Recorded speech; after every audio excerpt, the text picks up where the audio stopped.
Hello? Hello? Can you guys hear me now?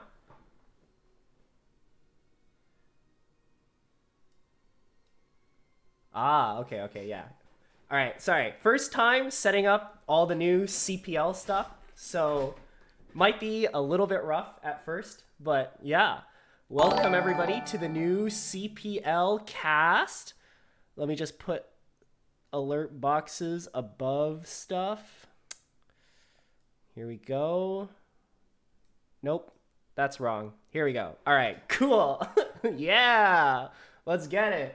All right, for those of you who don't know, we have a very special preseason week for you guys, requested by the people of the CPL Discord.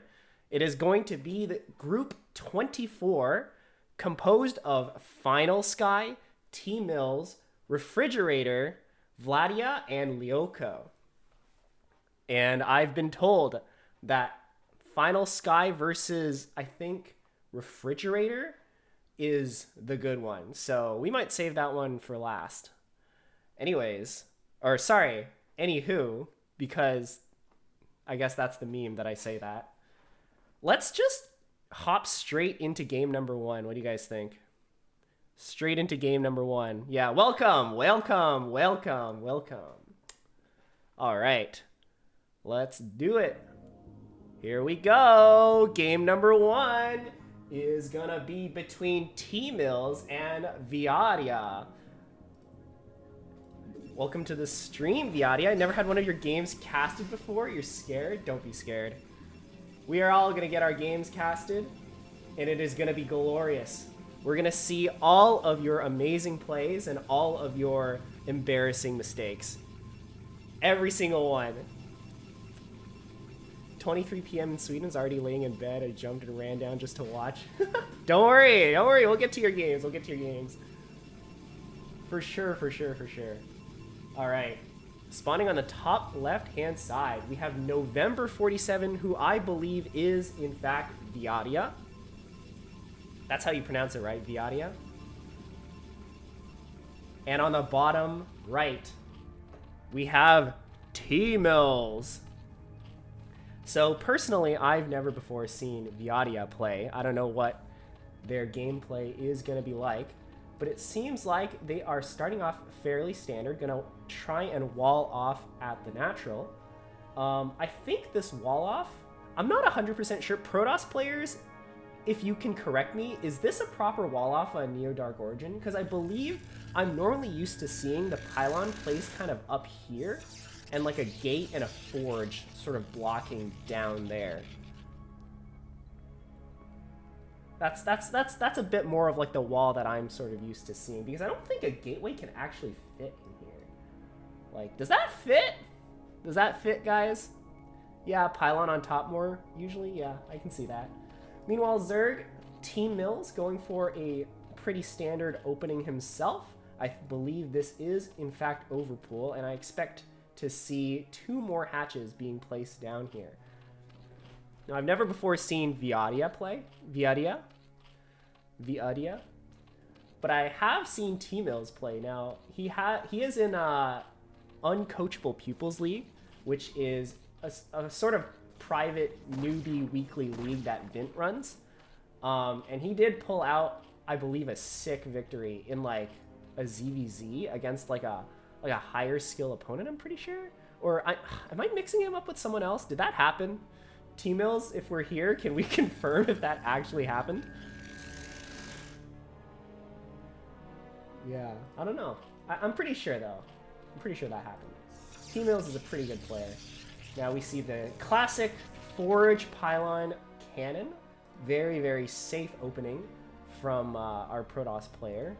This is sort of an opening that we recommend all new players start off playing, because it just kind of defends pretty well against a lot of things. Like any kind of Ling Rush is sort of just magically stopped by this one cannon.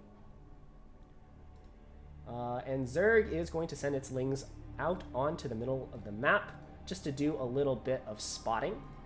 And now we see the third hatchery being taken on their side. So everything is very, very, very standard so far. Let me just hide that for myself.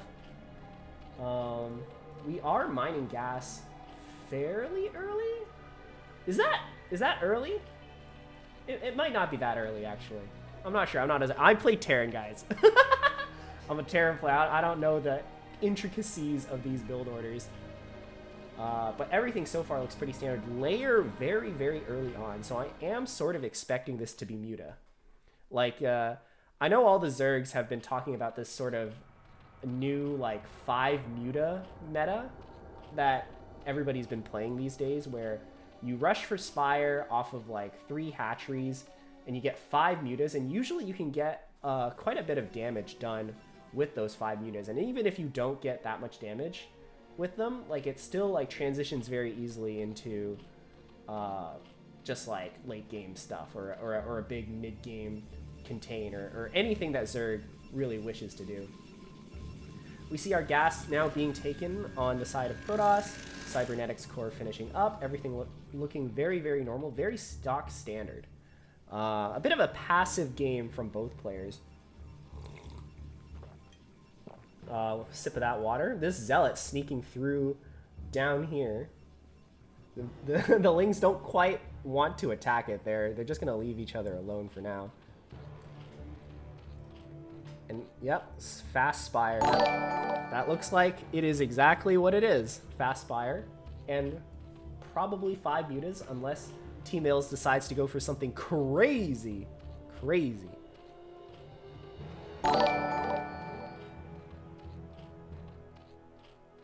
It's the Korean border. They watch each other. Not quite anymore, though.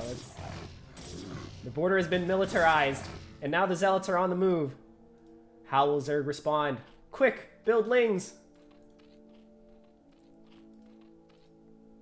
2 Zealots are actually quite scary at this stage of the game. This has the potential to do a lot of damage.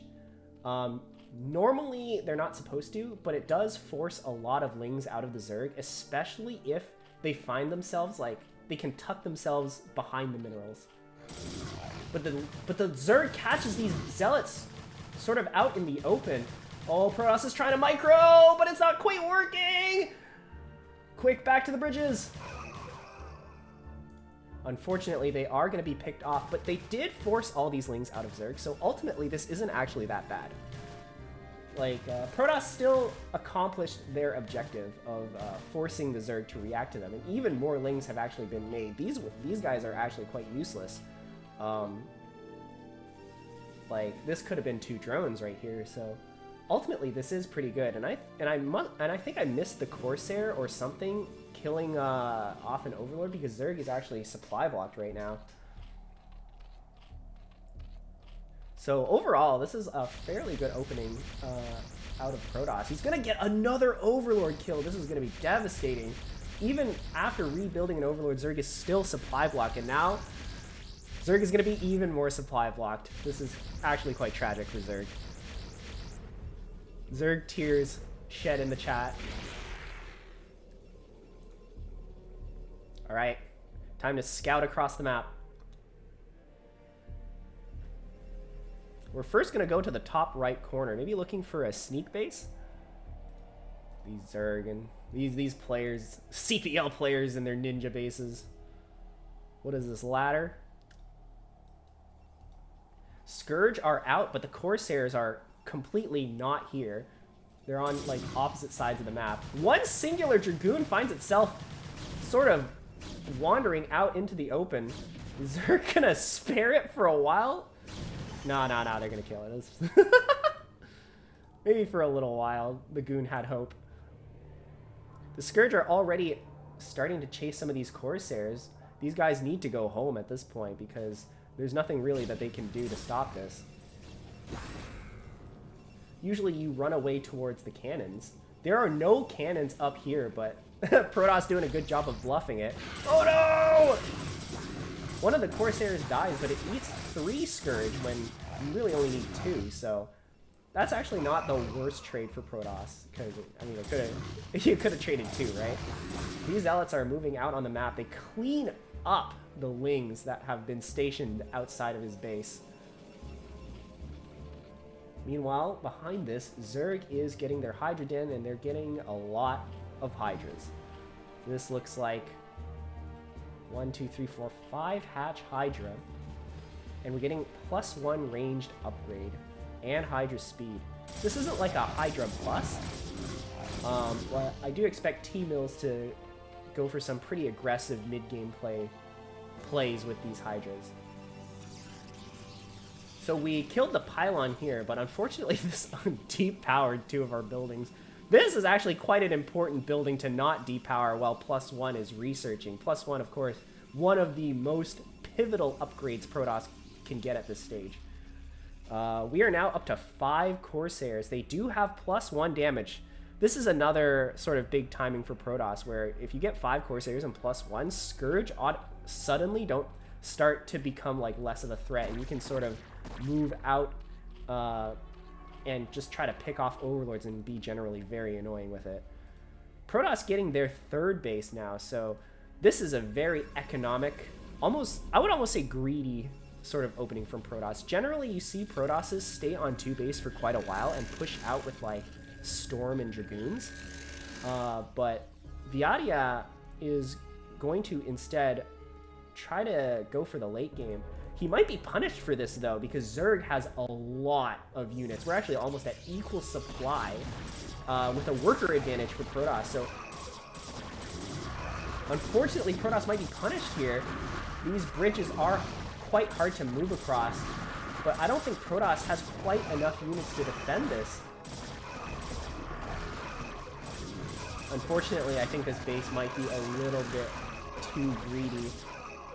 We just don't have enough Protoss to defend this. Oh, sorry, is it 6 without +1? I thought it was 5.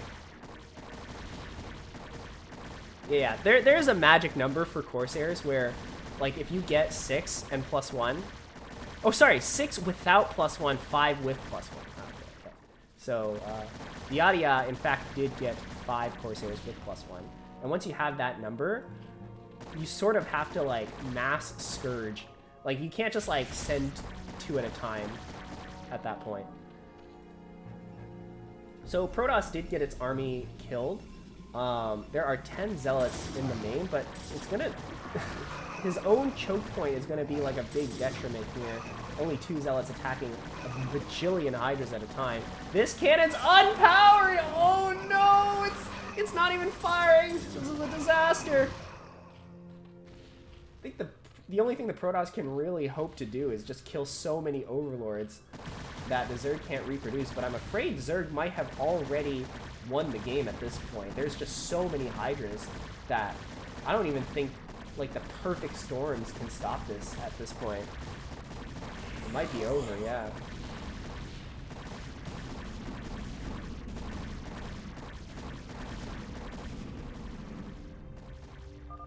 GG from Viadia. Well done to Tmillz. That is gonna be our first game of the season, or not the season, of the cast, of the group. All right, let's get the second game up here.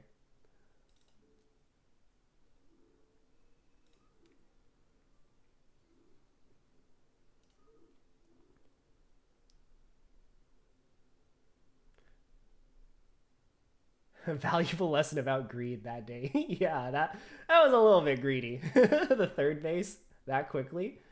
But also, yeah, the Storm also needed to be on time as well.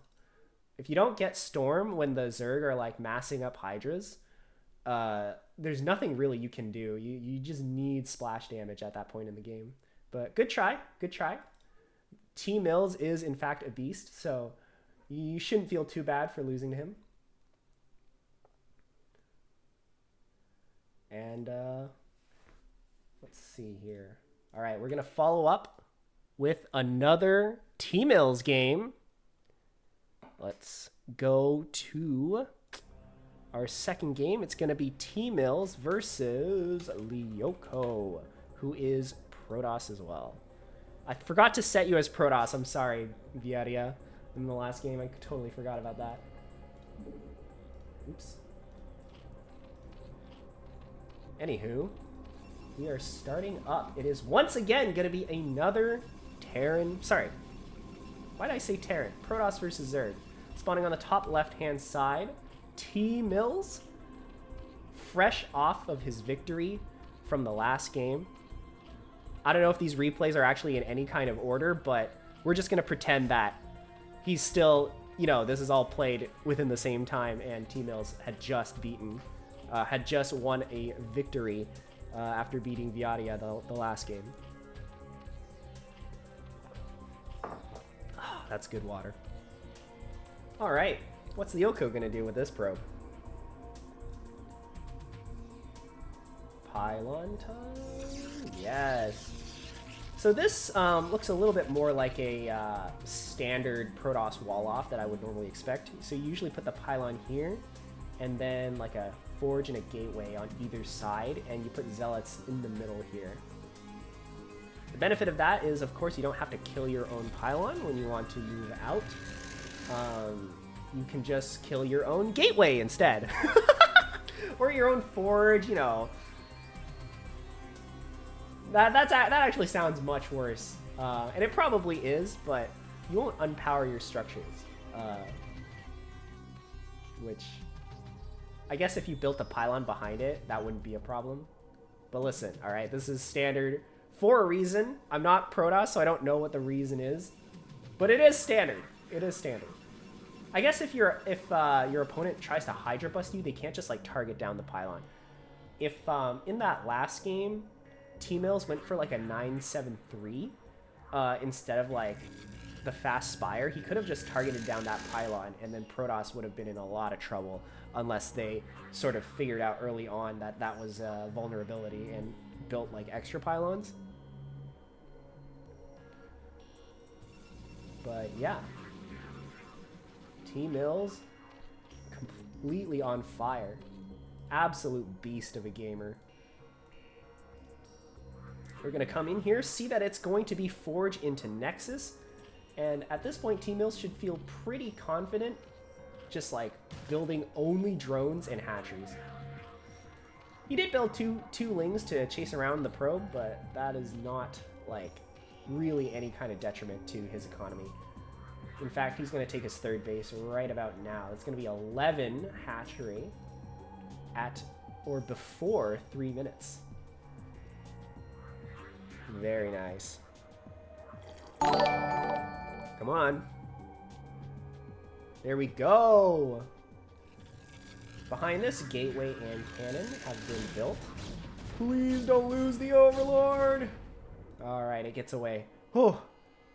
It was pretty, okay, it was pretty far from the cannon that was spawning, but Overlords are so slow. Like, who knows, man? Maybe it takes like a minute for it to meander like 2 meters away. Dies before then. The scouting probe comes back home completely unscathed thanks to its Protoss shields. And unfortunately, these lings, they are going to get a good amount of information from this, paying with their life. But good thing for Tmillz is he is going to see the Nexus finishing with some probes, so he knows exactly what the Protoss is doing. And he should know that he's pretty safe at this point. A gateway has finished, but this gate is, this is of course like not gate first. So the Zealots are gonna come out a little bit late. And with this Overlord and these two lings out in front, he should be able to see any sort of Zealot move out. And at this point, he should just feel safe going for his economic build order unless he spots anything weird come out of the Protoss base. Another Overlord gonna float in from the top side. I wonder if he's going to try and sort of just dive in as fast as an Overlord could possibly dive into the main to spot for tech. Tmillz versus Lyoko, both very solid. Yes, you are absolutely right, Vin. Both very, very good players.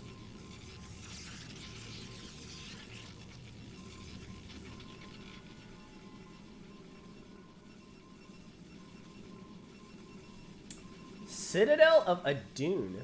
All right, Protoss players, enlighten me. Is this DT rush, or is this just slightly faster tech than usual? Is this DTs? Because I'm pretty sure with the first 150 gas, you're supposed to get Stargate. It's a... Oh, High Templar build.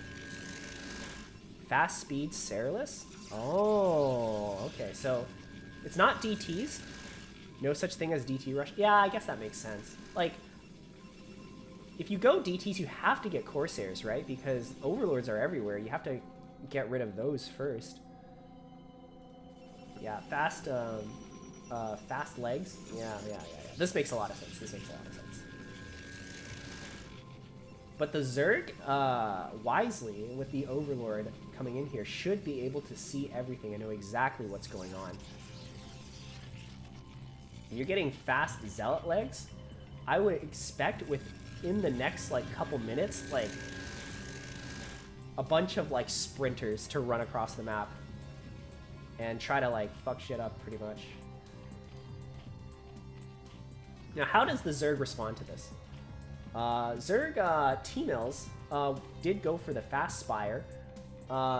Zealots, of course, don't shoot up, but Mutas shoot down very, very slowly against Zealots. So a lot of times, we'll have, like, something like 20 Zealots here and, like, a whole bunch of Mutas. The Zealots can't attack the Mutas, but the Mutas attack... They deal damage so slowly that the Zealots just kind of run across the map, like, maybe one dies, and then they just, like, wreak havoc on the Zerg base. I think Zergs usually answer this kind of build with a lot of defense, some Hydras, and, like, good SimCity.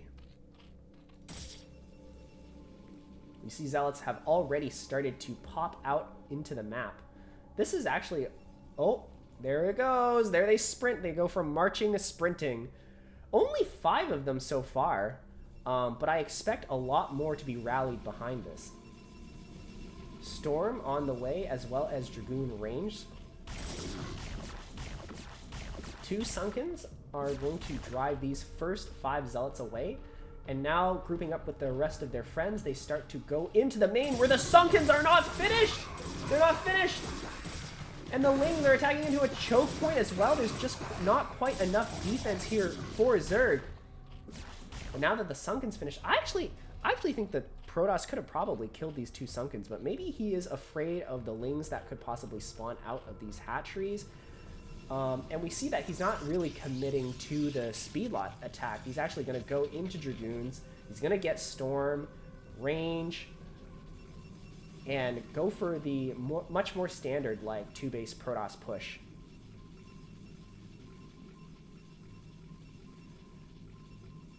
Nah, I don't want to trade lots for Sunkens, just forcing units. Makes a lot of sense. Makes a lot of sense.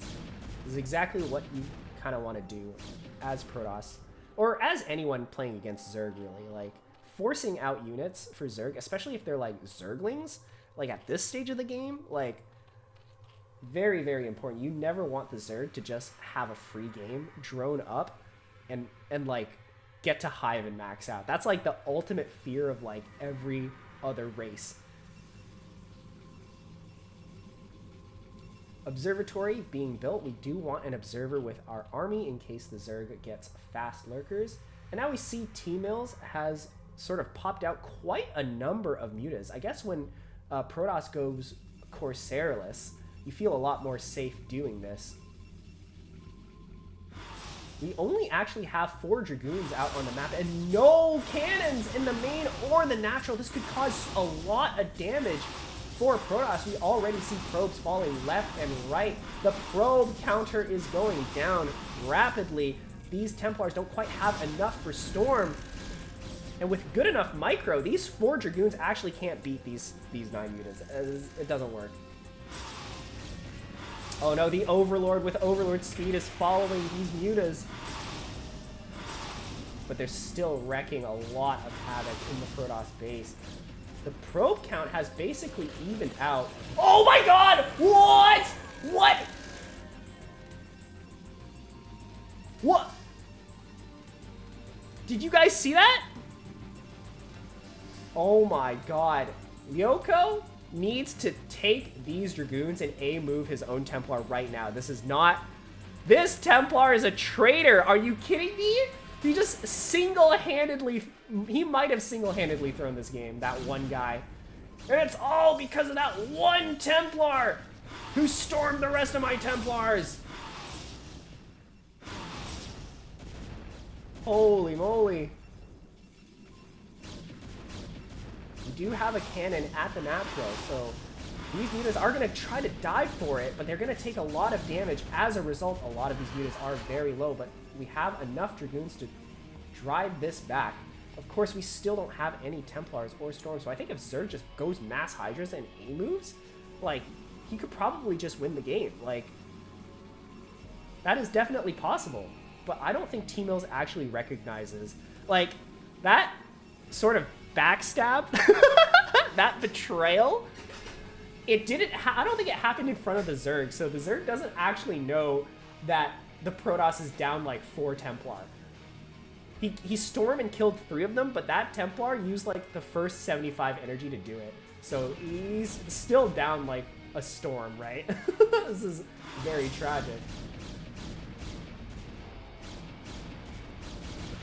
Oh, these mutas are, they do get 1 Templar kill, so it's not completely worthless, but you don't really want to throw away your mutas like that, because I don't know if Zerg actually has the unit count to defend this. You do have a lot of Hydras, but unfortunately, one really good storm could put an end to this. The bridges are choking up like the Protoss army, forcing forcing a really bad engagement from the Protoss.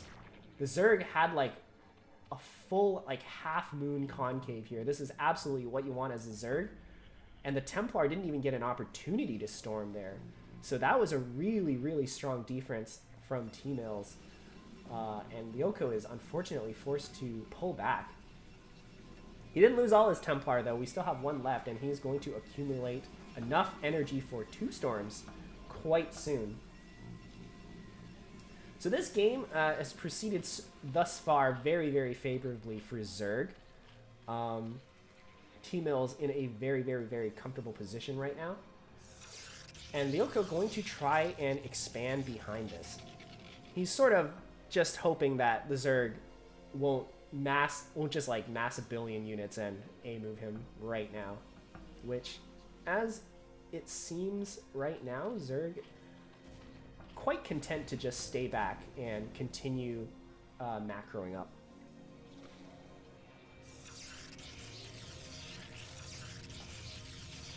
The army is moving out though. I think Zerg might have a bit of a 6th sense that the 3rd base is starting up for Protoss. Maybe we do want to do an attack down this bridge. This is a much easier location to attack from than across the bridges. But the Zerg army is going to be a little bit disjointed. The Protoss army, unfortunately, a little bit out of position as well. Both armies, big engage, huge storm coming down onto all those Hydras. And Protoss is going to defend this base without any trouble.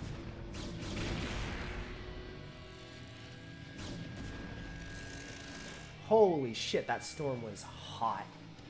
That was good.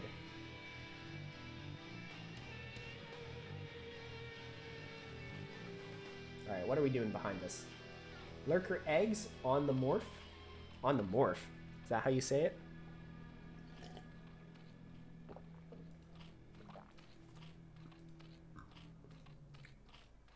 And Zerg is sort of slowly transitioning into that mid to late game kind of composition. We're not on Hive Tech quite yet, but these Lurkers should be able to sort of contain the Protoss within this quadrant. So I think if you're Zerg and you can contain the Protoss like by placing a lot of Lurkers here and a lot of Lurkers probably like here, maybe? Or here, actually. This is the high ground. So this would be a good place to do a contain as well. And of course, you also make sure the Protoss don't expand here. Then you can just sort of take your side of the map with 2 bases up from Protoss and just kind of win the game from there.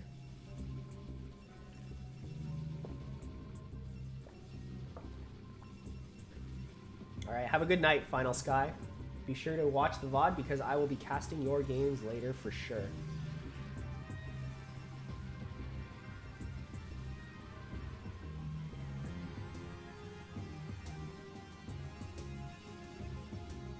Now this is a huge army from Protoss, but this is also a huge army from Zerg, and the lurkers are spread out quite nicely. So when you play Zerg, you always want to spread out your lurkers like this, because like the worst case scenario is like 5 lurkers get caught on like 2 storms and die instantly.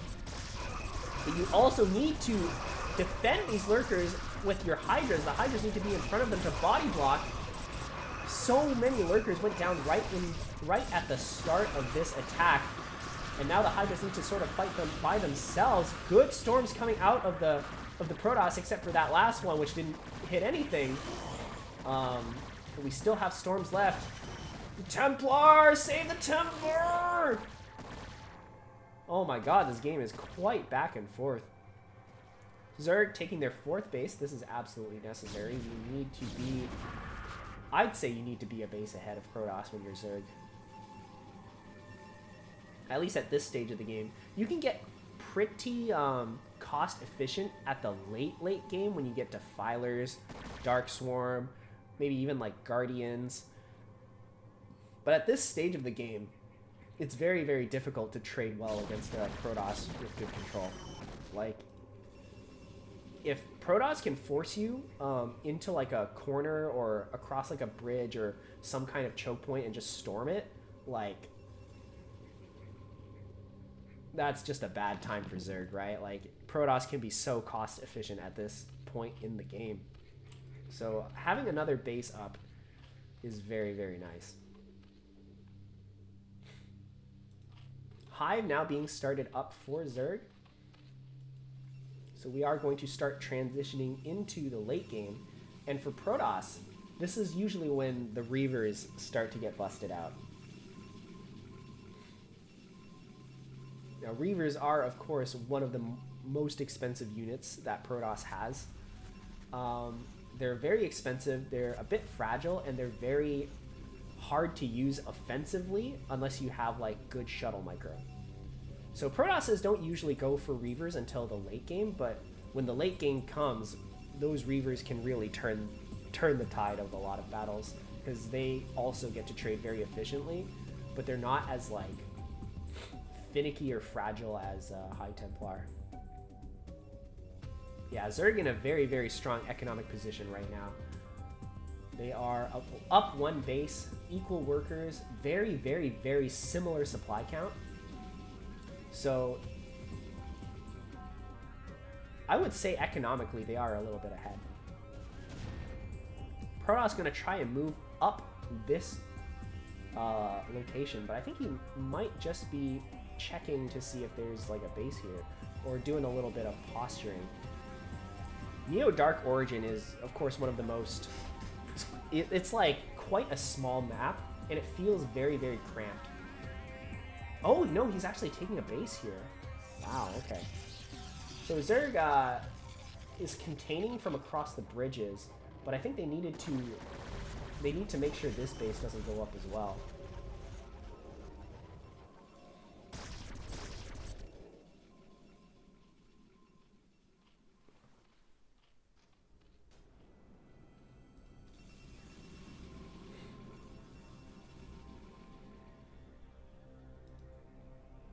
But yeah, we'll see what happens. Zerg has a very solid grasp in the middle of the map. It's sort of forcing Protoss to snake around like the right-hand side to sort of defend bases.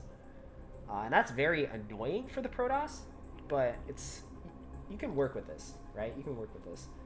I think we're playing quite aggressively right now. Protoss senses that there's something in the top right-hand side of the Zerg. And we're going to try and intercept this army. Not quite enough Hydras to really do anything for now.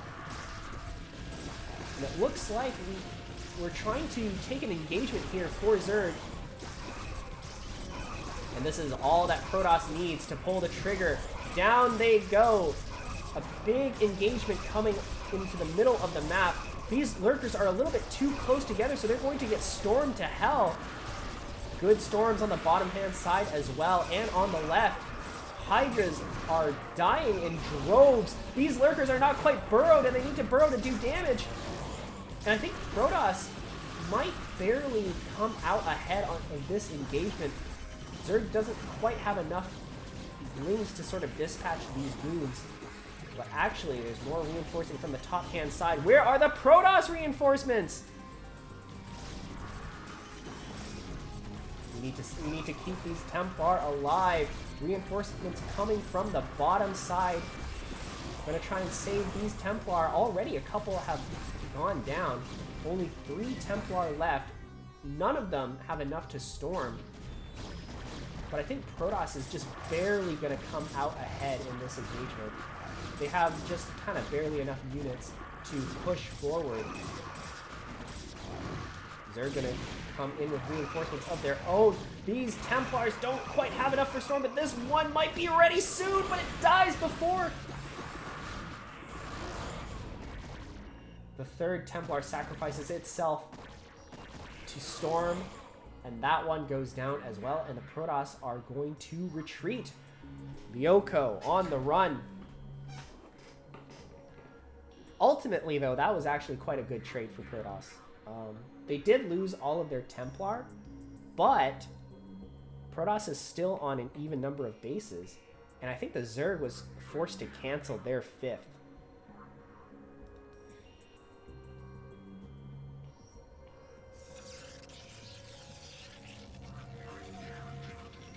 Probe transfer going to the right-hand base here.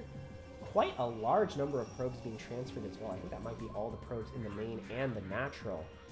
Protoss now mining on 2 bases. Zerg mining off of 1. Oh, this base actually mined out before this one. But both players are now only on 2 mining bases. Zerg preparing to take the base on the bottom left.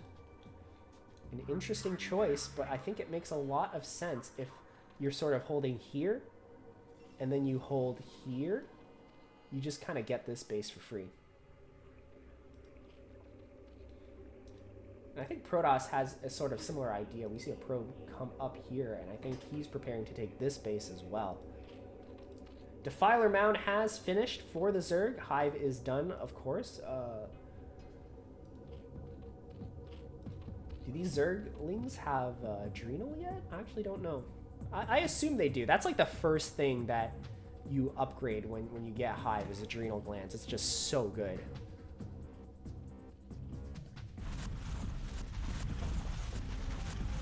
And now we see the Zerg once again move out onto the middle of the map. Protoss as well preparing for his next attack. I think the Protoss has sort of really, what's it called? Like, sort of exploded their macro? I don't really know what the term is, but we are remaxing very, very quickly. We're now at 191 supply to the Zerg's 143, and I don't think the Zerg really has the late game tech ready, so they might die to this push, if the Protoss pushes. I think the Protoss definitely has the capability to just bust this wide open, and look at that. Coming in from an extremely wide angle, these lurkers are completely undefended and are going to all fall to the Protoss army. These lurkers are, oh my god, they just popped out and they just got stormed. 4 of them, 5 of them are all like in one place, completely undefended. This one storm going to storm their own units, but it does not matter. This Protoss army looking unstoppable, going to try to push across the bridges. One of the most difficult things to do in the entire history of StarCraft is to push across the fucking bridges on Neo Dark Origin, but the Protoss is, I think they're going to do it. They have so many Dragoons and Templars behind this waiting to storm any large group of Hydras. Oh, but he retreats. He's retreating.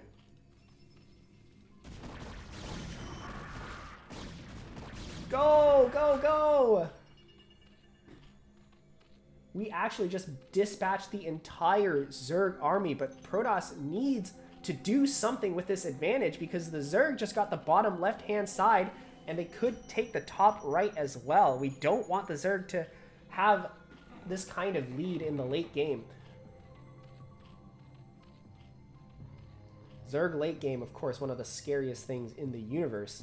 Defilers, Lurkers, Darkswarm, Plague, Guardians. Like, it's so hard to trade efficiently against that. But it looks like that is taking advantage of the situation is exactly what we're going to do. We're going to attack into this base. This base is extremely well defended with Lurkers, Sunkens, and being on top of a cliff also helps, right? Like, you have to push up this ramp. Good storms just completely blanketing this mineral line. But Zerg reinforcements are going to force the Protoss to be pushed back. This Templar! The Templar! Live! You must live! I think these Hydras were not moved up here on purpose. Because if so, this Templar would be dead. But I'm pretty surprised, though, that the Zerg still hasn't made any Defilers. Defilers, of course, an absolutely necessary, like, pillar of Zerg late game against Protoss. Plague, one of the most completely, well, I wouldn't say overpowered, but, well, it is overpowered. Okay, no, I'm a caster, right? It's not overpowered. Guys, listen. I am an impartial caster. I have no biases. I think all of the races are equally powered. Like, none is overpowered, none is underpowered. This is a completely fair game. But Plague is good, and you should use it against Protoss, because Protoss can't heal. They don't got medics, and they don't got repair. So any damage you do with Plague is permanent damage.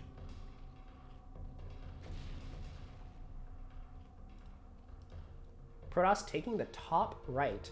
We're really buckling in for the late game. Although this is kind of interesting. I feel like both players aren't really comfortable with like the standard like late game compositions, right? So we usually see Protoss go for like Mass Reaver, and we usually see Zerg get like Defiler, Guardian, like that kind of shit. Well, okay, they don't usually get Guardian unless it's like the really late game and they need to bust like open positions. But we definitely see Zerg get Defiler, like 100%. Where's the Observer? Observer! Executor! We need observers!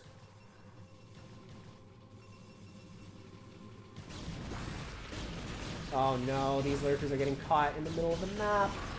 This is not what you want to see as Zerg. A donation of lurkers, which you, if you would may.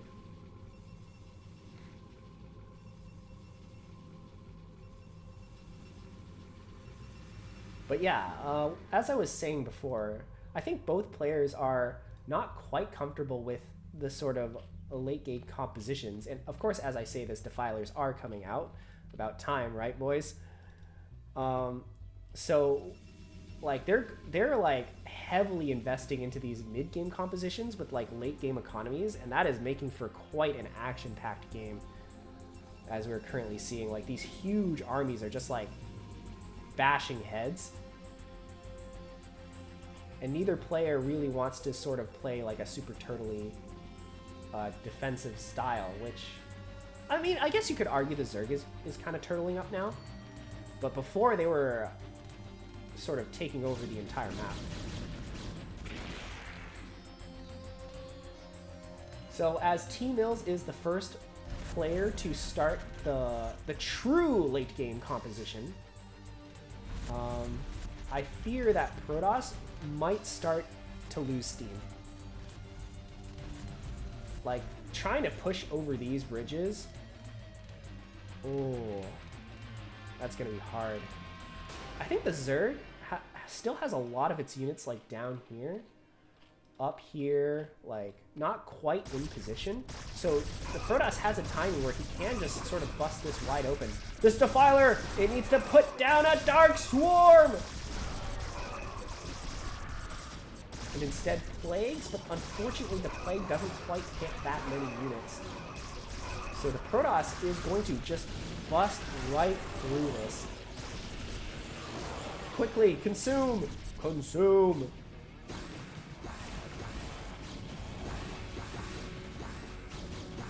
Lyoko going straight for the natural. There just isn't that much defense. These lurkers going a bit too far forward. These hydras dying to these unbelievable storms. And I think the Protoss might have done it. They're cracking this natural wide open. Reinforcements coming from the bottom, from the left-hand base. These reinforcements needed to come like 10 minutes ago because this Protoss is already completely in your face. Protoss reinforcements coming in as well. These lurkers need to scurry up before they burrow, which could prove devastating, but are there observers? Are there observers? Where are the observers? Looks like there are observers. Oh, there they are. There they are. We're fine, we're fine, we're fine.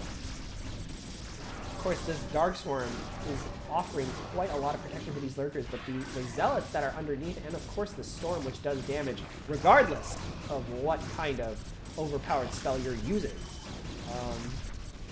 Sorry, it's not overpowered, it's underpowered. Protoss should be able to dispatch this, given that they do have units that damage under Dark Swarm. Oh no, the Templar are weak! They're vulnerable! But it's not going to be enough to save this base. And if the Protoss goes up this ramp, he just like completely kills all the tech.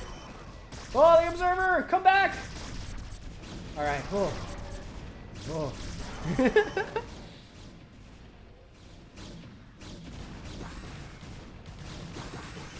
Very well played from Protoss.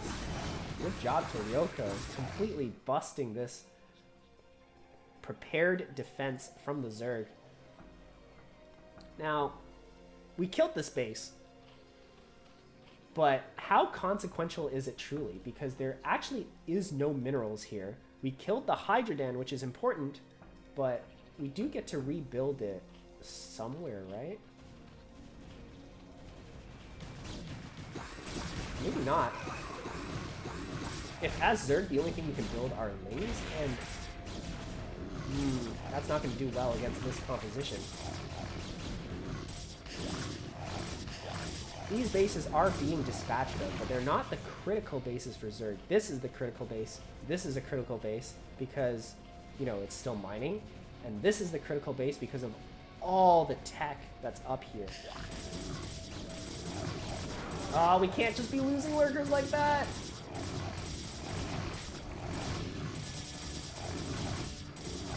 I think, though, this hit to Tmillz's production is going to prove devastating.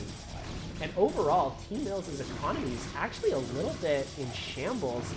I'm not exactly sure what happened. I think it might have been the Protoss attacking up here and storming this mineral line from much earlier.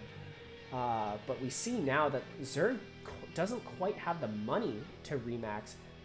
It's not production that's the bottleneck. It's just that we don't have money. We're kind of broke.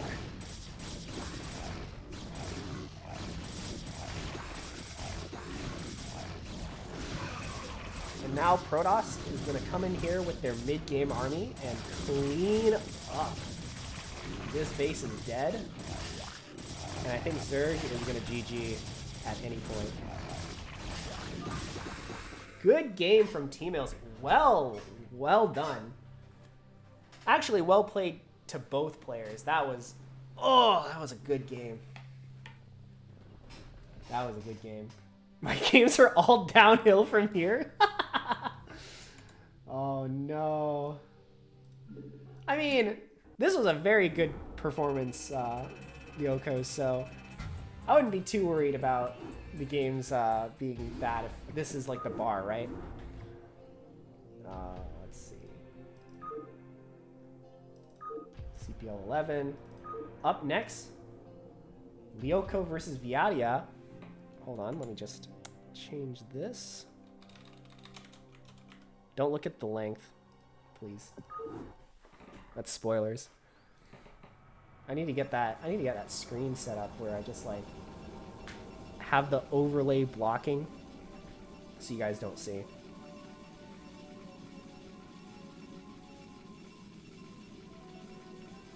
All right, we have some PvP action going on. Viadia spawning on the bottom right-hand side as the pink Protoss. I think we might have figured out what his favorite color is, and I think it might be pink. And spawning on the top left-hand side, fresh off of his last victory, it is Lyoko.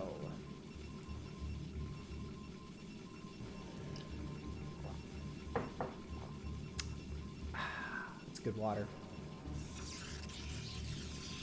All right.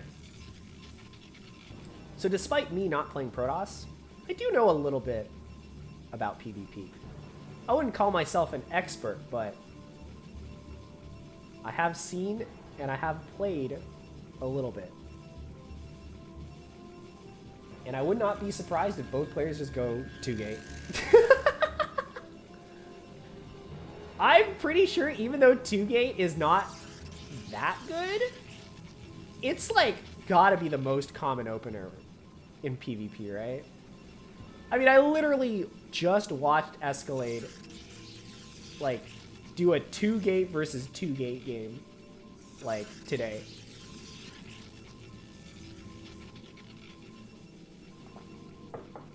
But I mean, Lyoko is claiming that they are an honorable toss, so maybe we won't see 2-gate out of him. Viadia looks like they are also going to go 1-gate, so we got 2 honorable Protoss players duking it out on Neo Dark Origin.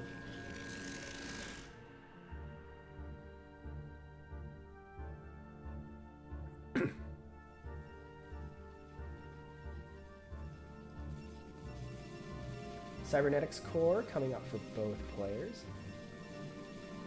The one from Lyoko a little bit later than the one from Viadia. Viadia? So what does this mean? Is Viadia slightly better mechanically than Lyoko, or is it just because he could right side mineral boost? Of course you don't right side mineral boost now, but maybe before he was. Oh, he skipped a zealot. Is that what happened? Oh, you're right. Lyoko has a zealot, and Viadia does not. Greed monster. Viadia showing us just how greedy they can be. Is it greedy to skip the zealot though?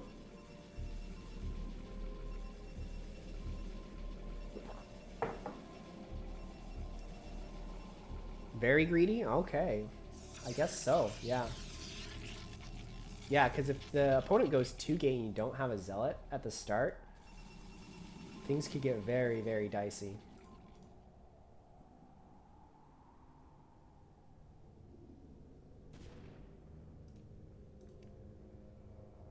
Alright, the first Dragoon walking across the map. Obviously, this is not going to do any damage whatsoever, but we are going to get a little bit of spotting done. You see that there is no Nexus, and we know that there is at least some units blocking the top of this ramp. And the Dragoon is just going to go home.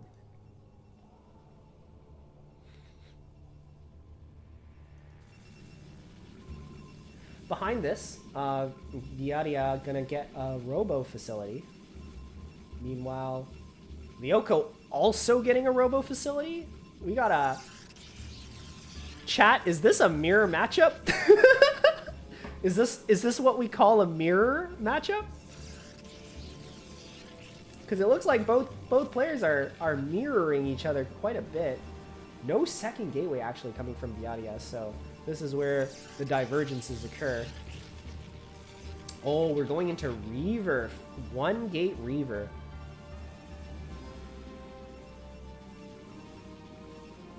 Is Lyoko going to get a Reaver of their own? Yeah. Both players going for Reaver, but Viadia's Reaver is going to come a little bit earlier. Protoss players in the chat, which build order wins? Faster Reaver or extra gate? Which one wins?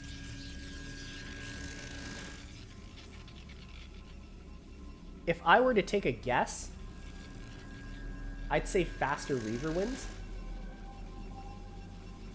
Faster Reaver if damage done, better player. Oh, okay. Yeah, I can see it. Like, it only it's only better if the Reaver can actually do something. If you just lose the Reavers immediately, like if both players just like completely fumble and lose both of their Reavers simultaneously, then Lyoko would just end up having more units. But we'll see. We'll see just how good his Reaver control is.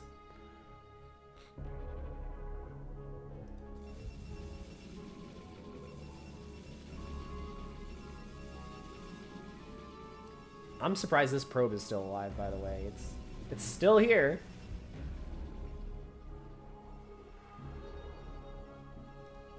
All right. You see, Reavers have come out for both players. Even though technically Viadia got the faster Reaver, like as in like the build gets you faster Reavers. Both players are going to have one Reaver by the time that they meet, so.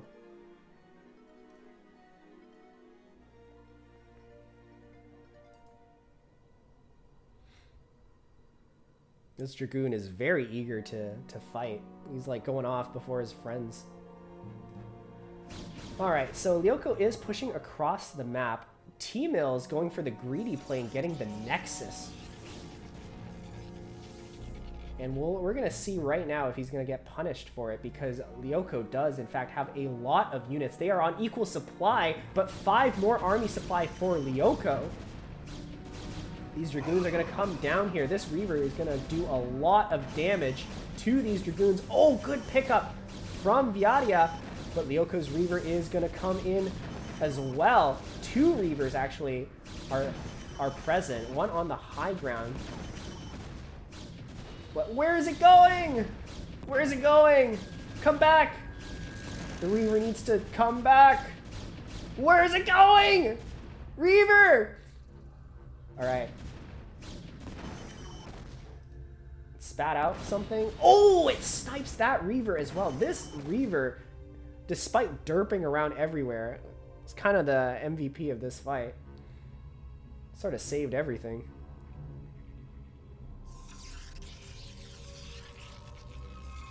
Lyoko forced to retreat here. And it looks like Viadia gets away with the greed.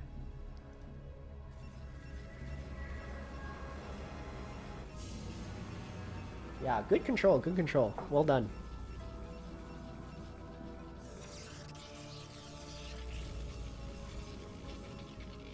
So, Lyoko gets a Nexus of his own, but he is a little bit behind on economy.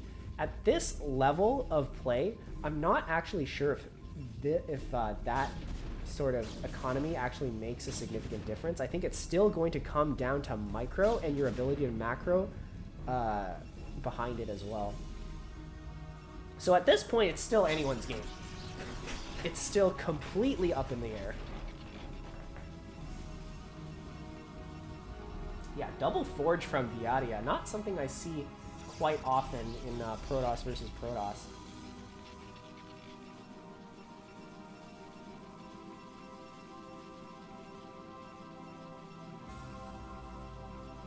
Getting our +1 upgrade. 3 gateways for Viadia, but 5 for Lyoko. I think Lyoko's gearing up for another big push onto the pink Protoss. 4th gate coming up. Thank you guys for the follows. The I don't know how to spend my money forge? Is that what it is? Oh, that's hilarious. Dude, look at this line from Lyoko. This guy knows how to concave, dude, and the pylon up front to soak damage. We got a bit of a god gamer here on our hands.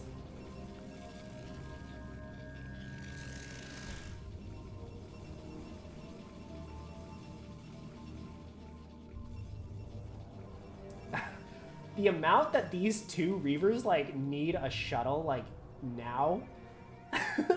They actually, like, raw dogged their way. Am I allowed to say that? I'm probably allowed to say that. They, like, raw dogged their way from, like, here all the way up to here. No shuttle needed. And that's what they're going to continue to do. So what this signals to me is I think Viadia is just going to take another base.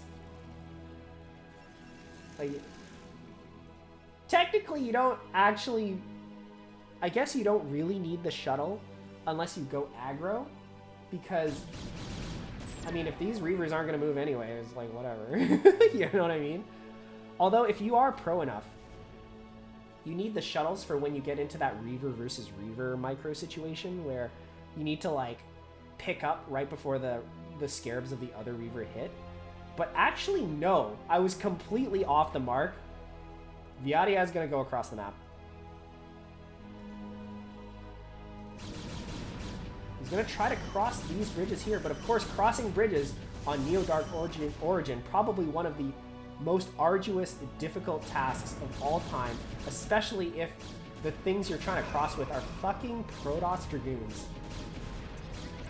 Now Lyoko gonna try to cross the bridge as well, but the shuttle gets sniped with possibly two Reavers inside. I mean, I didn't see. But that's devastating. That is devastating. And I think these two Reavers got a little bit stuck behind.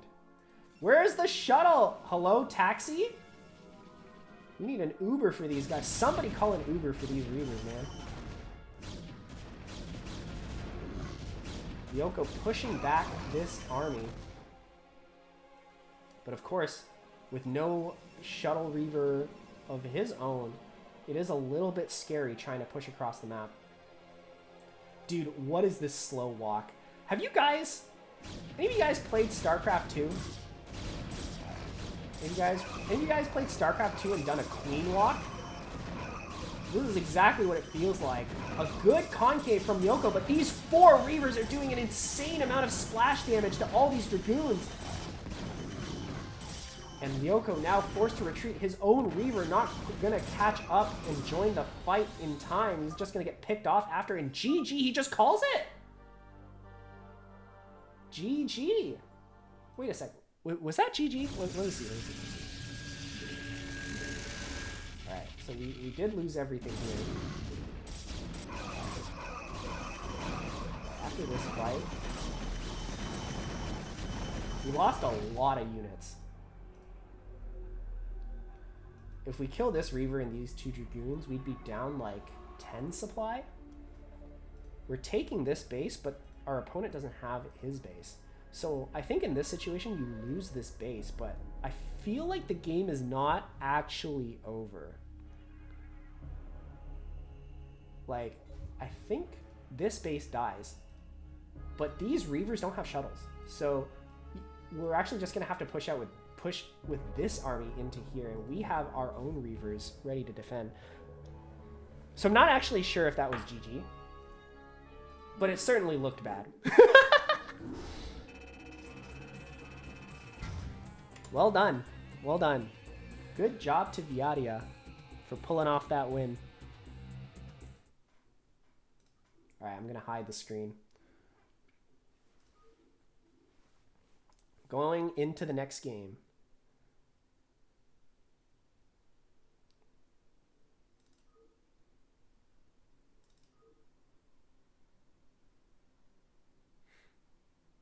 It's usually GG if you lose your army. That's true. But I feel like the power in Viadia's army was the Reavers. And I don't know if they could have gone... If they could have made it to the natural in time before we, like, reinforce. I don't know. Anyways, let's just go into the next game. We have a FridgeRaider against Viadia now.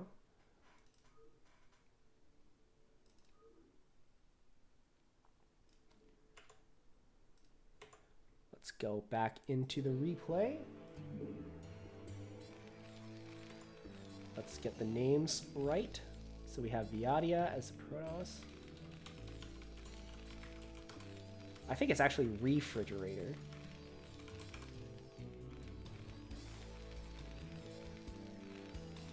right? Let me scroll up, because I know you're in the chat. RiceHat? Yeah. All right, let me get the capitalizations right. And you're playing as Terran. Oh no, you stole his color! It's actually quite possible that you played this game first, but... we're just gonna pretend like these games are played completely in order.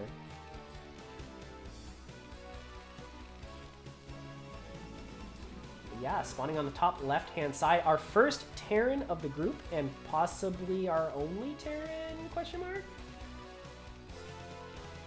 Hold on, I want to check now. Let me see. Group 24. Yes, the one Terran of the group. We actually have 3 Protosses. 1 Terran and 1 Zerg, so we're going to watch a lot of PvPs today.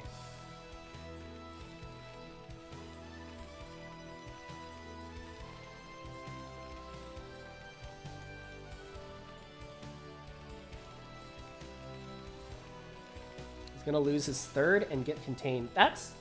I mean, you have a point. It was definitely like Lyoko was on the back foot. I just don't know if... like, I feel like there's still play left, you know? Like, he didn't actually get contained yet. He just theoretically should get contained after that engagement. But nonetheless,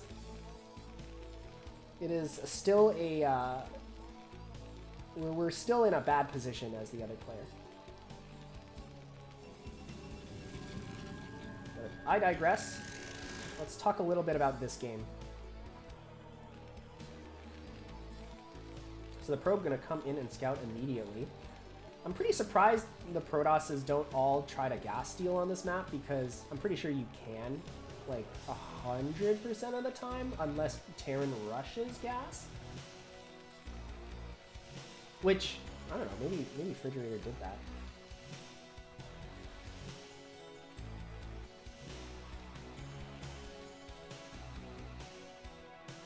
But a lot of Protosses, at least at this level, they just want to do their build.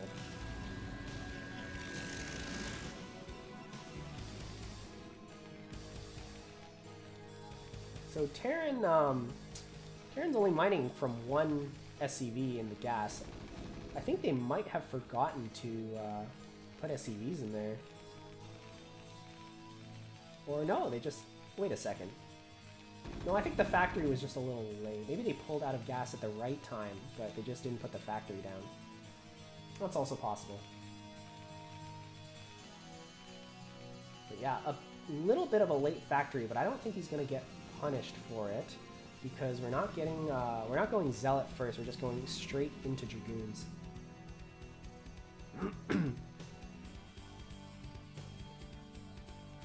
As Protoss, we don't want to drag out games. Got the beach to go to. You're so right. Yeah, I'm not in the Protoss mindset. Too much in a Terran mindset where I'm just like, maybe if I turtle, then the game, there's still a game to be had. What if I just sieged my tanks? Maybe I could win.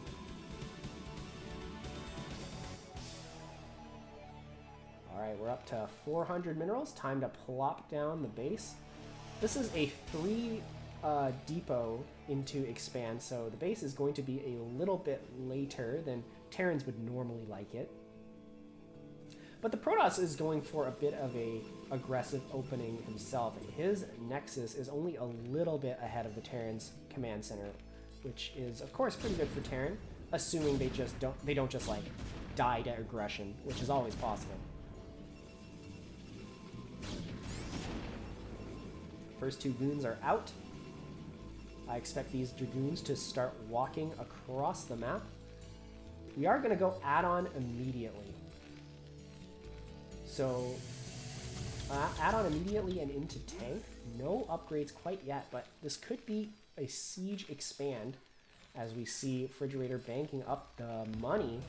Here we go. Yep, that is going to be a siege expand from him. 2 Dragoons walking out on the map, and I believe they are going to start pummeling the bunker. Ooh, this one walks a little bit too close. Going to take a bit of hull damage.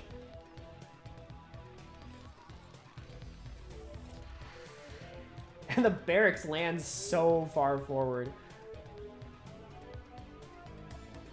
But this kind of just means that you can't really target the bunker anymore, which is an interesting idea. I don't see this a whole lot. I guess a lot of Terrans just like to forego the entire minigame of trying to, like, oh, I need to have exactly the right amount of SCVs to repair the bunker. But no, maybe it was a mistake because he just plops the barracks back down in a different spot. Good afternoon, Jay. Welcome to the Starcraft 1 CPL cast.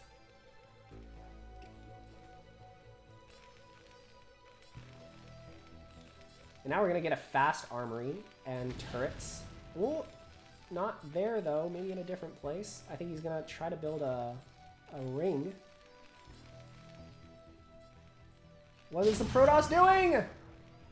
Nah, you're not allowed to do that. We went siege expand, baby. We can't do that. Behind this, Protoss adding extra gateways, going for a support base, so we're gonna go Reaver. 2-base Reaver.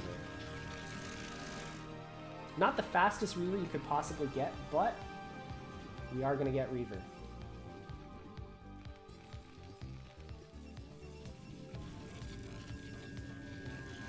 Sometimes when Protoss gets Reavers like that late, they like to go shuttle speed and just like zoom past any kind of turret ring and drop here. It's devastating, guys.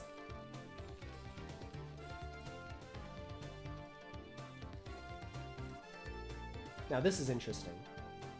So, we didn't take this base. We took this one. Now why is that?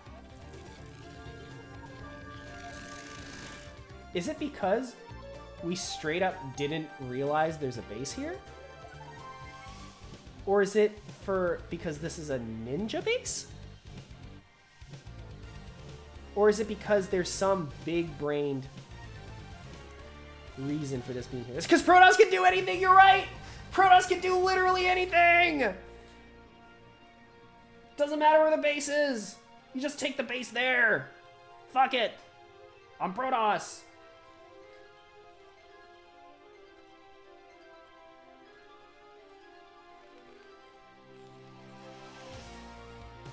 You know what?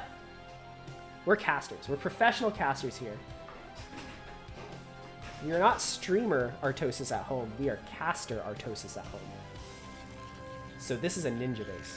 Protoss is actually playing this quite intelligently. We knew there was a base here. We just opted not to take it because once the Terran scouts that there's no base there, they're going to think that they're getting all in.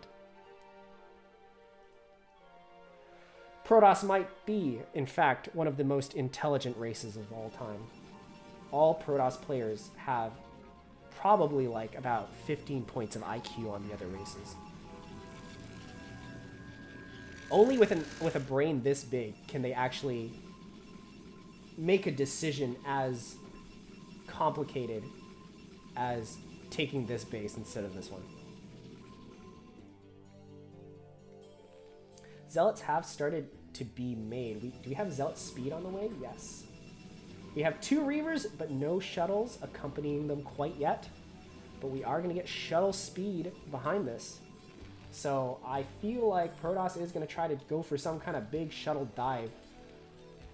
Terran has a lot of tanks, but not a whole lot else. This is so far pretty defensive play from Terran. But we are going to explode into 6 factories. Aw yeah, baby! 6 factory push from Terran. Snipped and saved?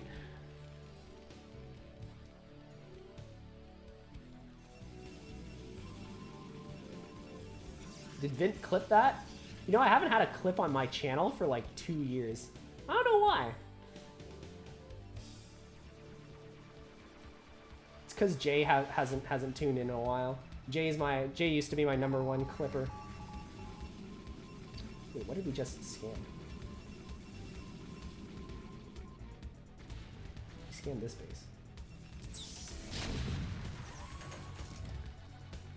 All right, we're starting to move out.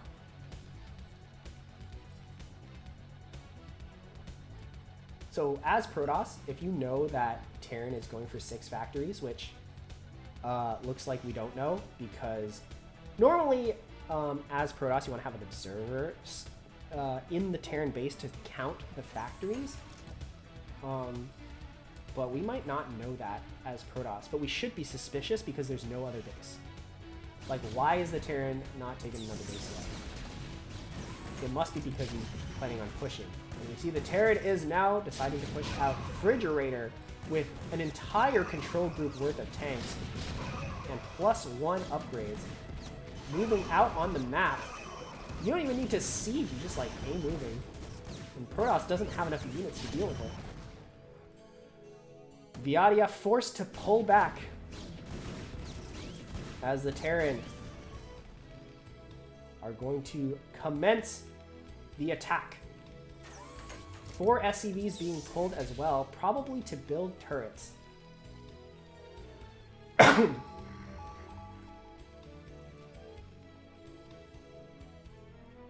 Look at me! I'm a preseason week number 3 opponent, and I'm both drunk and high, and I'm looking for game! Forte BW. Oh, no, no, no, no, no, this small group of Protoss units, but it gets a huge storm off! And another storm! In the same location, but the tanks are already dead. They're already dead. Alright. Continue the push. We go forth. I don't think Protoss actually has enough units to stop this. We might just be dead. Oh, the Reaver Micro though. Channeling our inner snow. It needs to be picked up. This small group of Terran units is just gonna plow through the Protoss. Terran's looking at this and being like, you're only getting your 3rd now? Where are all your units? But the push is continuing. These Zealots, there's not a lot of them, but they're actually doing quite a number on these tanks. We do need to sort of start grouping up though. Oh no, the Dragoons are trapped. This is so tragic. We needed those Dragoons like last fight.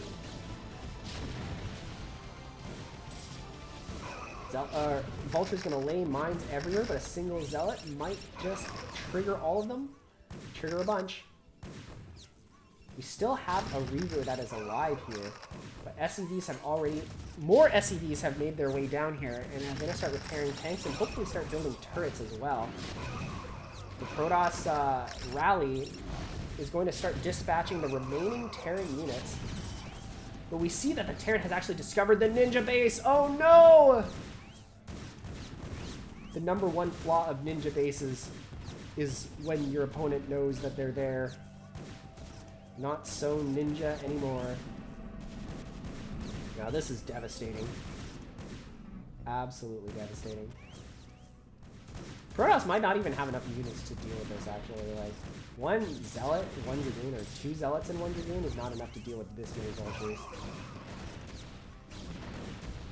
Even though it takes like infinity Vulture shots to kill a Dragoon, like, we need a little bit more than this. We do have a Reaver though. We do have a Reaver. It also takes infinity Vulture shots to kill a Nexus. So if the Vultures are focusing down the Nexus, they're all gonna die.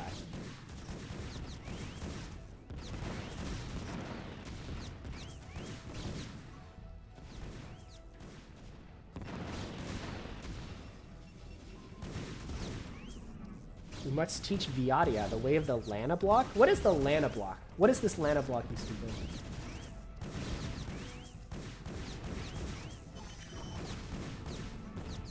Is it just like you build 20 pylons here? That's like my immediate thought. It looks like this base is going to be saved because, of course, Vultures take infinity shots to kill a Nexus. But more Vultures are now sneaking into the main or the natural, more likely. And Protoss does successfully block it, but not before the Terran kills like, he must have killed like 20 probes.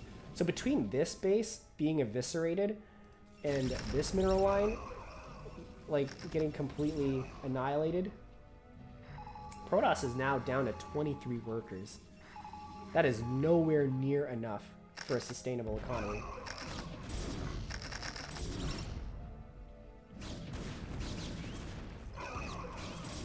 But Protoss has still a scary army. Oh, that is a lot of damage. Terran now getting another base. So we can transition out of this push as Terran. Oh my god, these vultures slip past undetected. And I fear they are going to cause havoc once more.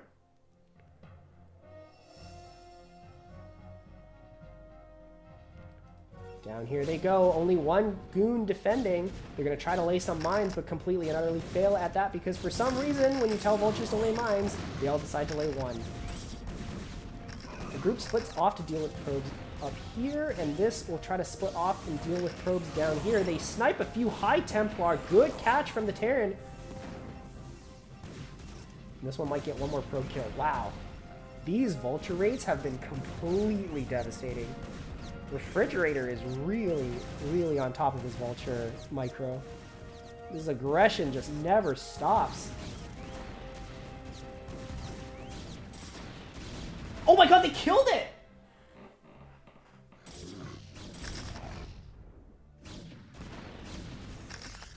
Guys, I was wrong. Nexuses don't take infinity shots from vultures. They take like 500,000, which is not infinity. So you can actually kill it if you shoot it enough times.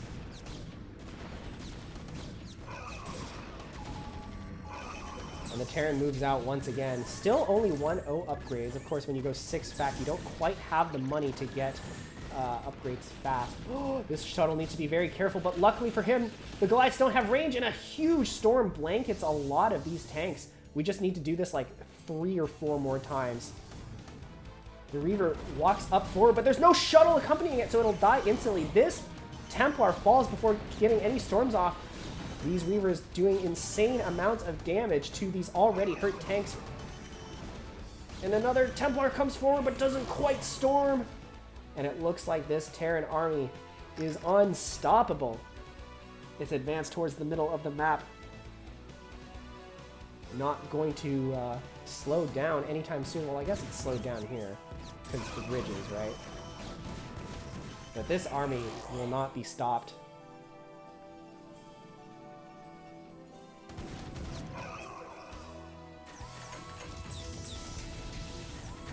Down they go. Dead Reaver.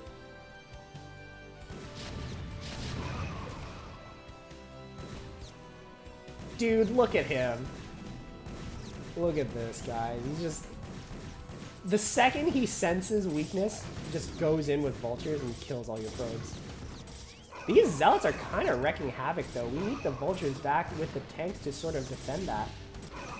Zealots, of course, doing maximum damage to Zealots. Sorry, Vultures, of course, doing maximum damage to Zealots because Zealots are, in fact, small units. Did you guys know that? Because I didn't know that for a really long time. GG. Protoss taps out, and that is the end of this match. Well played to RiceHat, hitting him with the classic 6-factory. 6-factory push. Well done. And we're going to go on to the next game.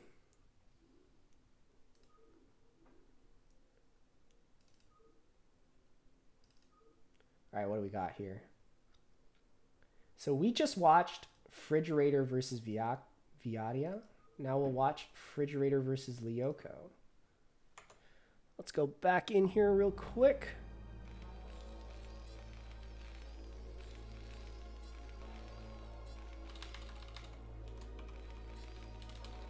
Wait, let me type your name the cool way. Thank you for the compliments, Forte. I'm glad I can be an entertaining caster. I like your cast as well, man. I don't remember seeing you cast last season because I only joined CPL like a year ago. Like I was here for CPL 10, but I didn't cast that season. But I did cast for NSL, which was a lot of fun.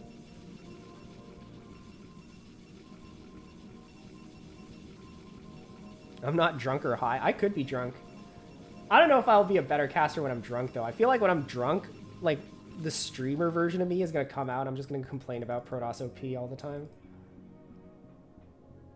Oh, you casted 7, 8, and 9. Yeah, okay. So that was before I sort of joined the Starcraft Brood War train.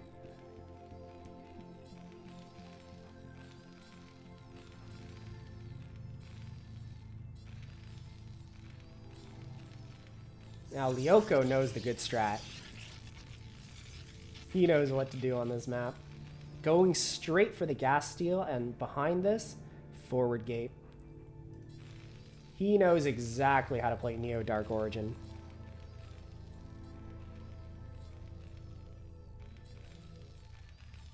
Is this your first time doing this build? Well, we'll see how you do. Because I see so many Protosses doing this. I think when I played on Neo Dark Origin, Yuki Suo did this against me. And I think Vint might have done it too? I'm actually not sure how that game opened. I only remember what happened in the latter half. No. Vint went for a Nexus First Forge. I remember now. I remember that game clear as day. You guys are going to see that game later, by the way. Esk is casting that group after me.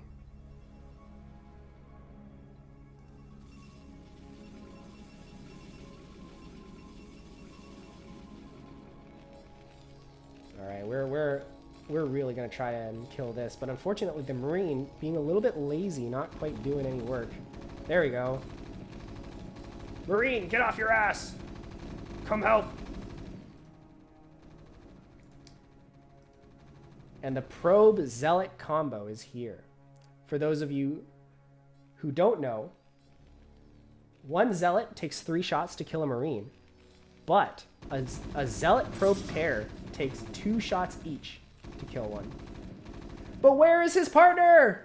Abandoned at the last second by the Probe. And now he's going to go back.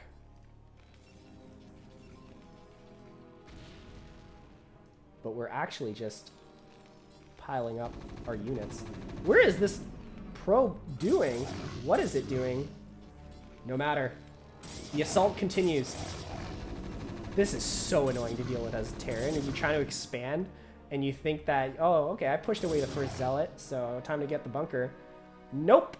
More Zealots. Good micro from FridgeRaider, sort of keeping back. And now we see Protoss going to take care of the bunker, and the Terran is now stuck on 1 base. But the Protoss is also stuck on 1 base because we eBay blocked them.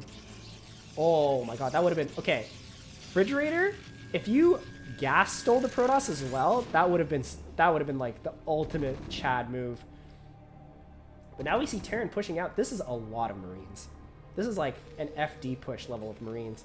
But of course, we're not actually doing an FD push because our gas was delayed so much. Unfortunately, 3 Zealots is a lot of Zealots. 3 does not sound like a big number. It is. All right, 3 Zealots is like unstoppable. And we see FridgeRaider frantically retreating up the ramp. And this sort of little dance kind of continues as the Terran is going to try and kite the Protoss away. And now with this many Marines, he is going to take his bunker once again.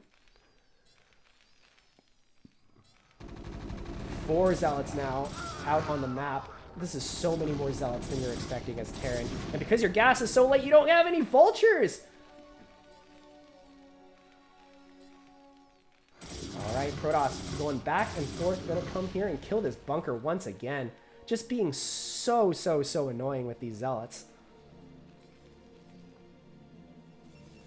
And now that the Protoss has started to mine gas, we can start building some even better units, like the Dragoon.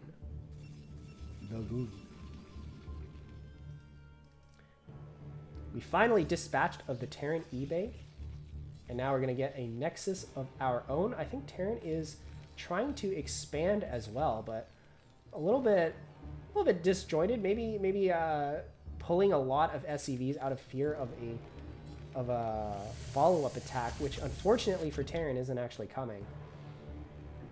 Protoss is not quite as all-in as FridgeRaider might have assumed. So this is going to hurt the economy of Terran quite a lot. But honestly, the Terran command center is not like super behind the Protosses. So I feel like up until this point, the game is actually quite even, maybe a little bit Terran favored. 2 vultures are out on the map. I expect them to sort of start laying mines everywhere, but they should not be able to get past this and sneak in a couple probe kills. Yeah, you see this and you're just like, nope, I'm out of here. No mines yet, actually, so they're not going to lay mines at all. And look, does this not look familiar, ladies and gentlemen? 2 factories, 2 add-ons. We are already starting to get tanks on the way. I think RiceHat's going to do 6-fact again. I think he's going to do that again.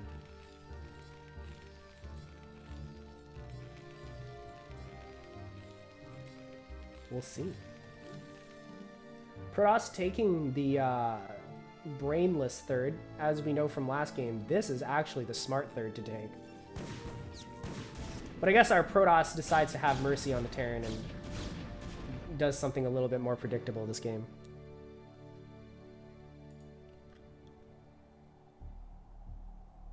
Transferring workers to my imaginary CC. Sorry, I'm not looking at the chat. You guys are funny though.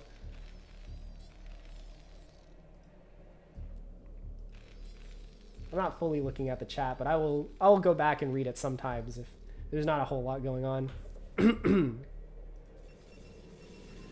Oh boy. I've been yelling a lot. Starting to lose my voice already. Gonna need to go on a bit of a water break after this game, I think.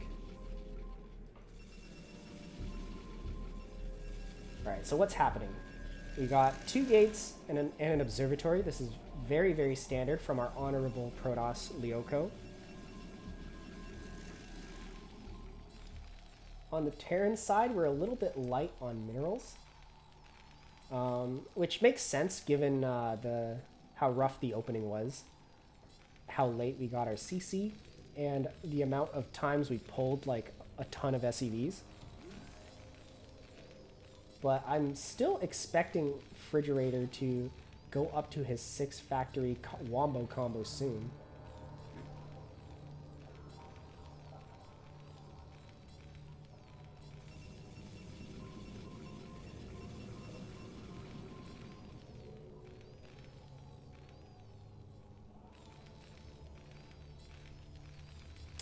Another factory being added.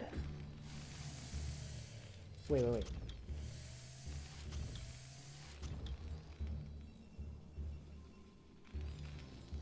Did you guys hear that? Oh, that was probably from the bunker, actually. I was like, where's the dropship? Where's the dropship? Did I miss a drop? All right, guys, listen. This is not 6-fact. RiceHat is not going 6-fact. In fact, he's mining out this.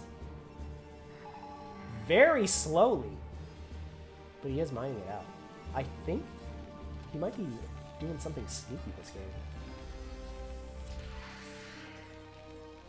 3rd add-on being added, which is quite surprising because I don't actually think Terran can afford 3 add-ons. Like 3 tanks constantly being produced. Like, how does that work? All right, we're slowly starting to add our factories. All right, I might have gotten a little bit overexcited. I thought we were going to do some kind of like sneaky push behind here. But I guess not.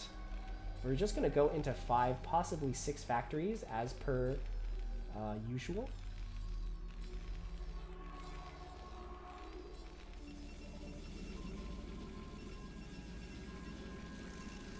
What is this ASL build you guys in the chat are talking about? Make 8 tanks from 3 add-ons. Okay. 1, 2, 3, 4, 5, 6, 7, 8, 9. Not quite 8. Then mass vulture for a push. Huh. Excuse me.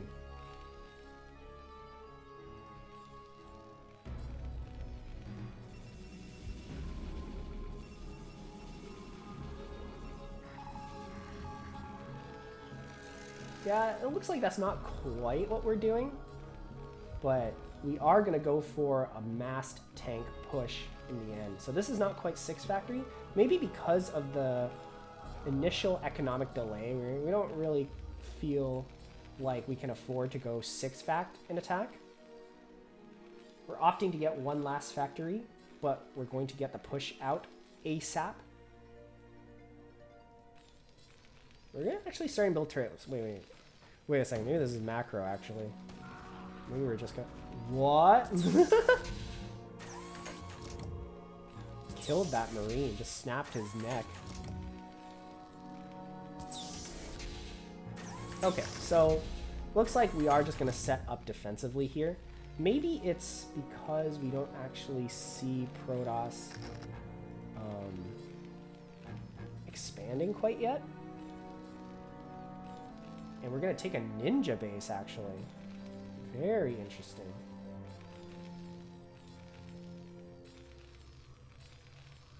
So this might be like a very late upgrade Terran that we're trying here.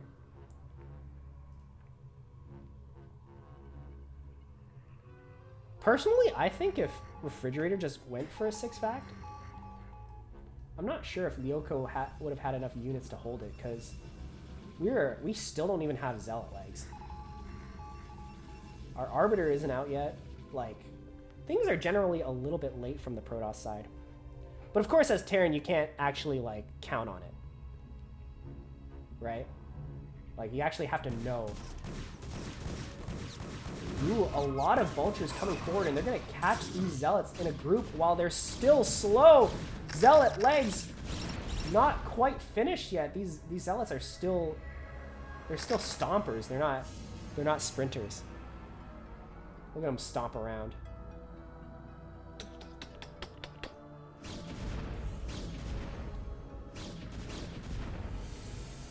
Yeah, I think Lyoko might be looking for a bust, but I don't know if you can bust this.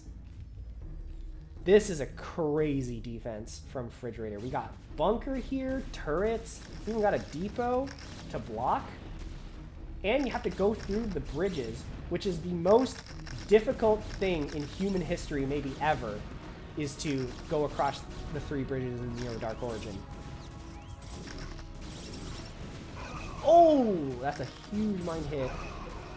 Oh my god, these slow Zealots are not putting in work. And we see a bunch of Vultures actually sneak past and get a bit of damage done. Oh my god, Lyoko cannot push across this. Not with slow Zealots. Oh, this is rough. This is rough. There is no universe in which you can actually break this. Maybe if Protoss had 500 supply, they can actually push across these bridges, but not with 150.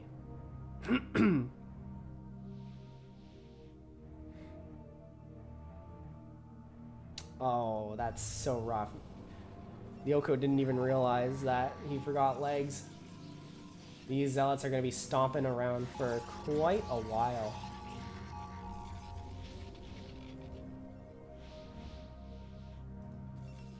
And Protoss's economy is also, like, not doing super good either. Like, this base is not very saturated. We have 2 probes that are not mining gas.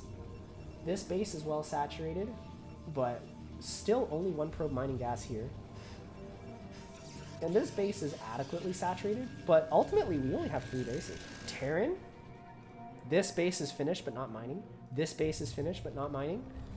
Like, we're actually technically ahead in bases as Terran, which it's over. if you're Protoss, and that's the case.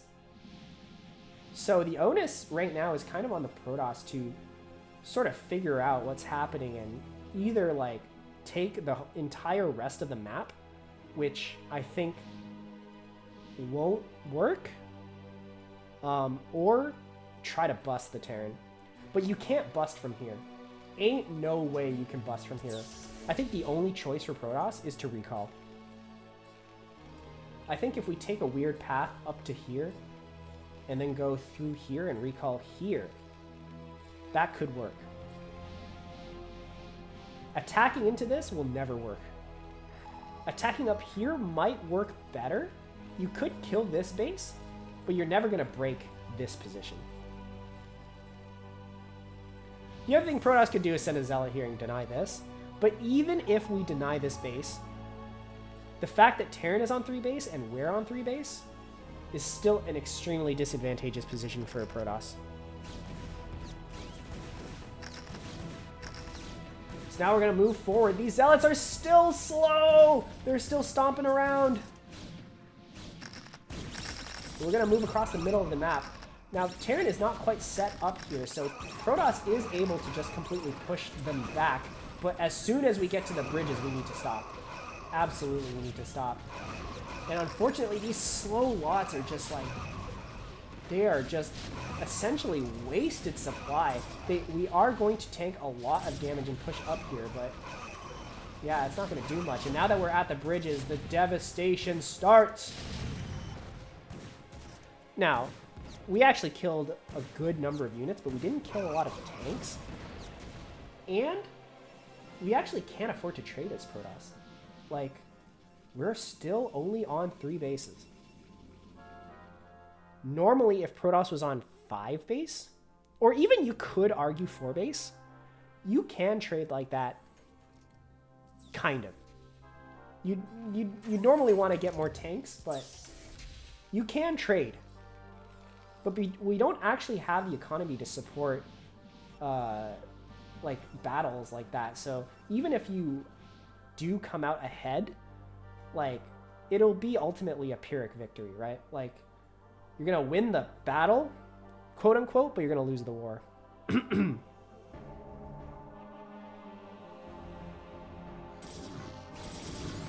So we are going to deny this base from Terran. Unfortunately, it isn't the 4th base. It's actually the 5th base that we're denying. I don't think Protoss quite realizes just how behind they truly are. We're going to attack up into here, but the Zealots are still slow. I don't mean to beat a dead horse, but these Zealots are not going to do anything. Look at how slowly they're meandering up to the Terran army. And we're also attacking, like this is... like, we're basically just taking this. This might as well be a choke point, right? Like, we're just coming up here single file. There is no way that does anything. And now I think the Terran is starting to realize just how good of a position they are in. We have 1-1 upgrades. Is +2 on the way? Yes, it is, but it's only halfway done. But we just have so much army that I think we can just roll over the Protoss. We don't even need to siege, honestly. Just A-move. A-move race, am I right, Tasagi? Yeah, this game is going to be over. Normally, crossing bridges is going to be it would be an arduous process, but Protoss does not have any army on the other side, and this army is a little bit out of position and needs to walk through an entire minefield to get to Terran. The Zealots are still slow. They're still slow. These Templars are not going to do anything. Protoss army gets completely eviscerated. Good stasis here, but not quite nearly enough to deal with this. And I think it is game over for the Protoss. Is 3 storms away from disaster? That is true. But I still don't, like, even if you blanket this army in storms, I still don't think Protoss actually wins. Because I don't think Protoss actually has enough army. Like, okay, maybe if we had more Templar and we actually kill everything in this area, maybe Protoss has a chance.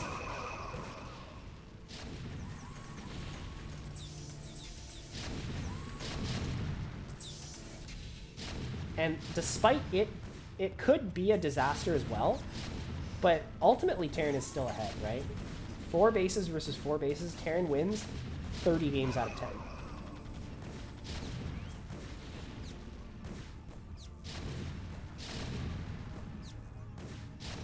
Yeah, it's Jover. It is so Jover. This is the most Jover I have ever seen it be.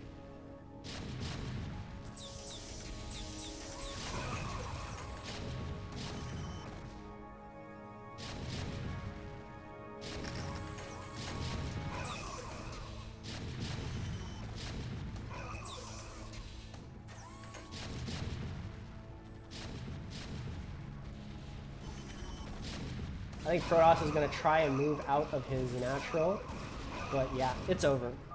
It's GG. Excellent, excellent game from FridgeRaider. Just, yeah, very well done. All right. I need water, so we're going to take a quick break, probably like 3 minutes. And when we come back, we're going to get into some more CPL action. I don't have a cool break screen set up, so it's just going to be this one. See you later.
Ladies and gentlemen, boys and girls,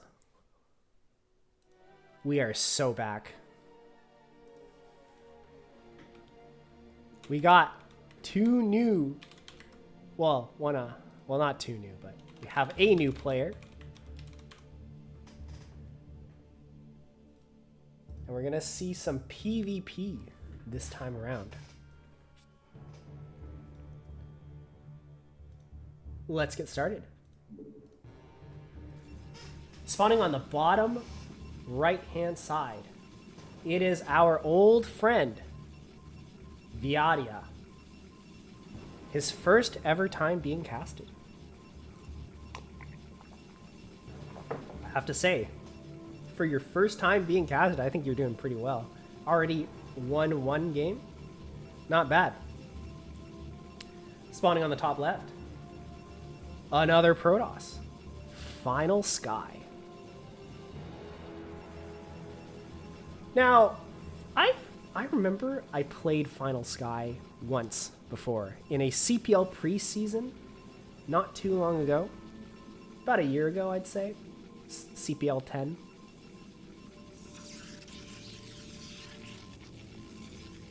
Via, she, her, or they, them. Did not know that. I will now refer to Viadia as she, her. Excuse me. So, long time ago, Finalsky, and I played on Neo Dark Origin in preseason.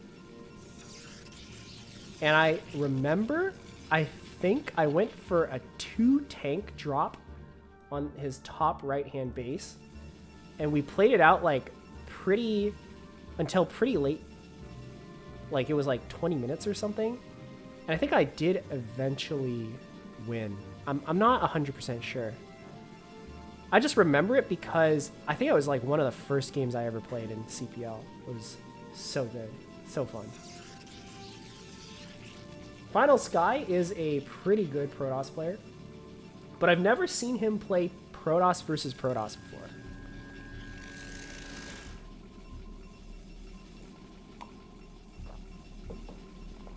Excuse me. I like how you remember years ago games. I don't remember a game I played yesterday. Some games are just very memorable to me, I think. Especially if they're like firsts. Like I don't remember every game I played in CPL, but I remember a lot of my preseason games. Because CPL 10 was probably like the first time I played Brood War, like a tournament. That got like casted and stuff. Like that's like a core memory of mine now. But I also don't remember every game. When you beat me on ladder? Wouldn't you beat me on ladder? Was it yesterday when you made a new account called CPL's Hunter? Is the truth finally coming out, Vint?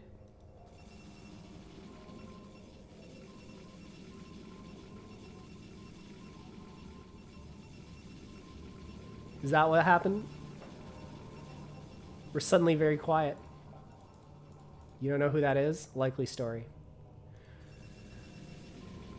So, Viadia going for a Zealot in the beginning of the game. We are not going to be greedy this time around. First time around, we were very greedy and we got away with it. But now we're not going to be greedy anymore. Finalsky with the Citadel of a Dune. Are we going for fast DTs this time?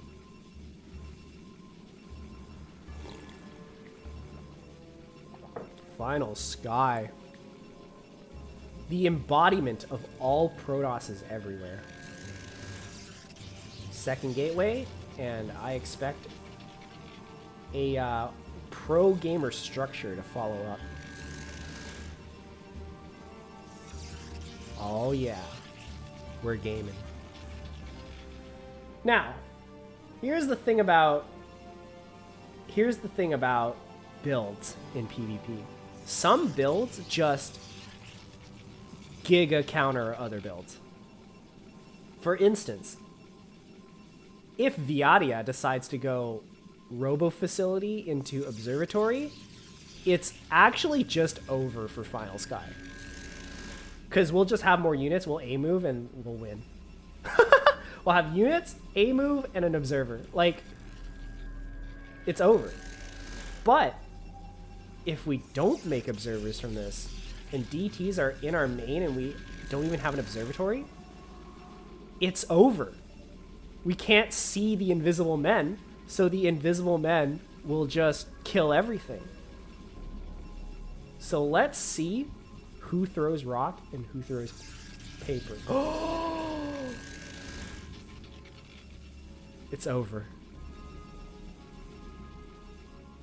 It's so over. Okay. It's not 100,000,000% over. There is a chance Viadia misplays this. Of course, at this MMR, anything can happen. But we'll see. The observer comes out. As long as the observer moves to here, we hold. We have 5 goons against 2 goons, 2 zealots, and 2 Dark Templar. The observer comes up. We see the Dark Templar. Come back! Quick! DTs. 1 dies.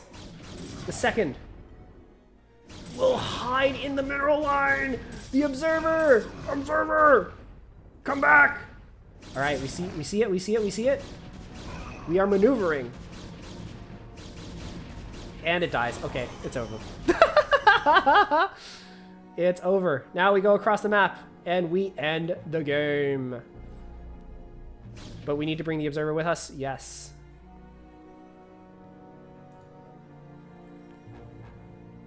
All right, well, that was a nice PvP. Got him good.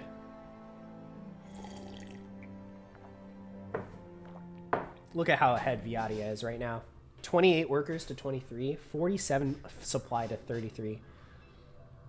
It's going to take a miracle for Finalsky to come back from this. But, you know, this is a hard position to break because we don't actually have the Dragoon count because we're expanding. We took a base. I mean, you could, like, okay, you're ahead. I feel like we could have won the game if we had like 8 Dragoons to this 5 and we try to bust up the ramp. But you know what?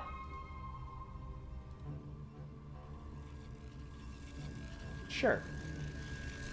We're in a good spot. The only reason I don't like this play that much is you're sort of allowing your opponent to come back. Even though you are actually ahead and you are getting even more ahead from this, it's a little bit scary if you don't know how good your opponent is.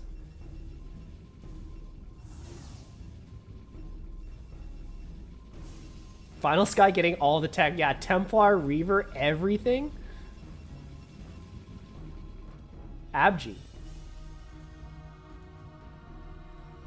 Abji. Is this you? You said I would elevator DT out, and that's exactly what happens. Oh my god, that might have been a dead Reaver, but it wasn't. And I think we're still trying to push up here, but I feel like the time has already passed a little bit. Like, we already have cannons and shield batteries set up, so we can't really do that anymore. The DT has successfully slipped in. There is no second observer, so it's going to come in here and wreak havoc. But here's the thing. Even if he kills, like, 10 probes, he's still going to be down a base. But this might allow Finalsky some respite to... No. Oh. Ooh.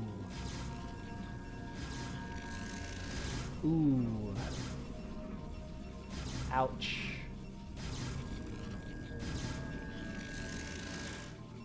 So we didn't actually get 10 kills, we got 13. And now There's a Reaver here!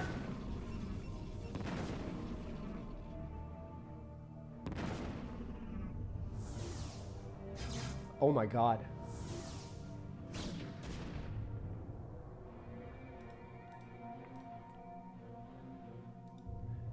Alright. I guess I'm sort of forced to eat my words. We are no longer losing as Finalsky. Actually, we might have thrown it right now. It's possible we might have thrown it right now. Oh my god. Oh my god. Viadia, push up the ramp. Go! Oh my god, the Dragoons are stuck. They're so stuck. Go, go, go. Up the ramp. Who wants upsies? Uppies. Fuck. All right, 4 Dragoons versus 6 Dragoons, but there's a shield battery. The shield battery is out of energy.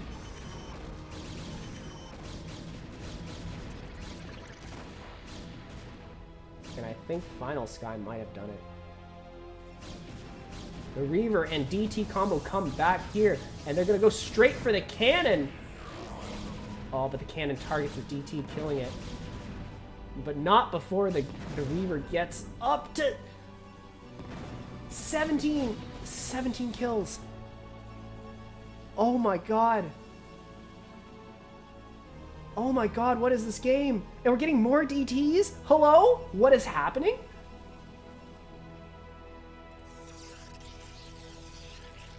Guaranteed, if I left a soundboard on, you guys would be spamming the clown track right now. 100% you guys would be spamming that.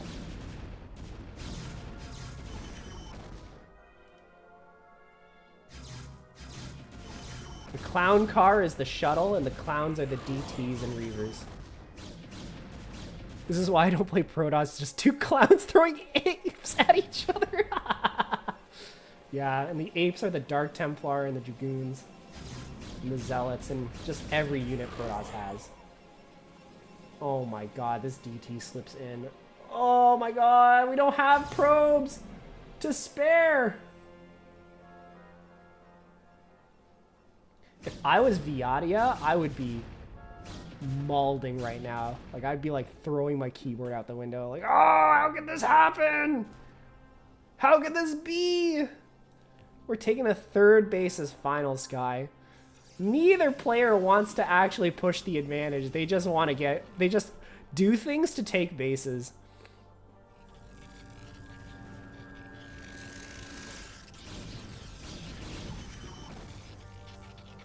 What is my purpose? To take a base.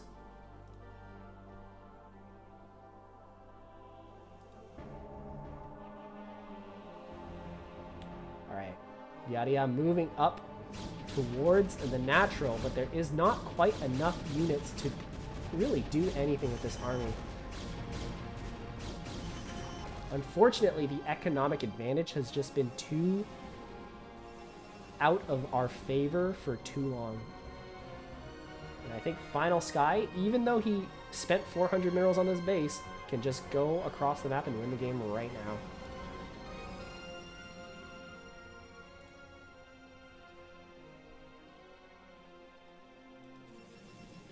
Here they come.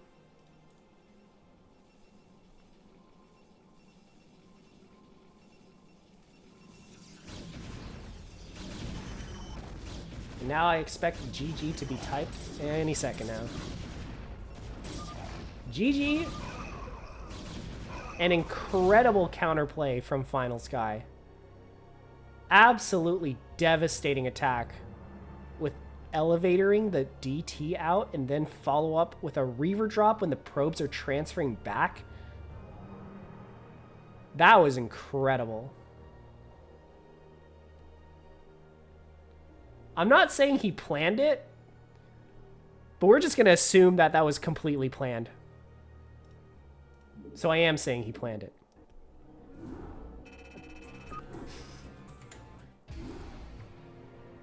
Let me switch back to my face so that I block vision so you guys don't see how long the next game is. All right. I think we're on a Finalsky roll now, because up next we have Finalsky versus Tmillz.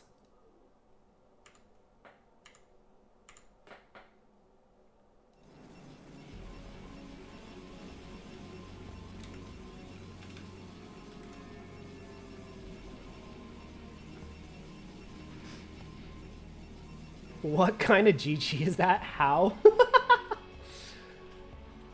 It's a GG because literally one player played rock, the other player played scissors, and the rock player still won.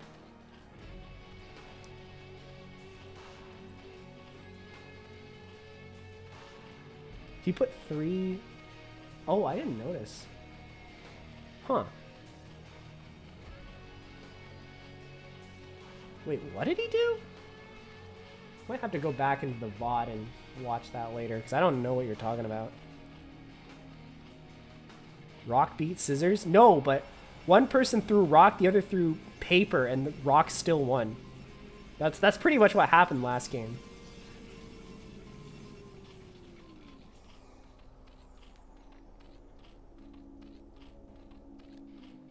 I don't know, sometimes you're just so mad you keyboard smash the GG. I've done that.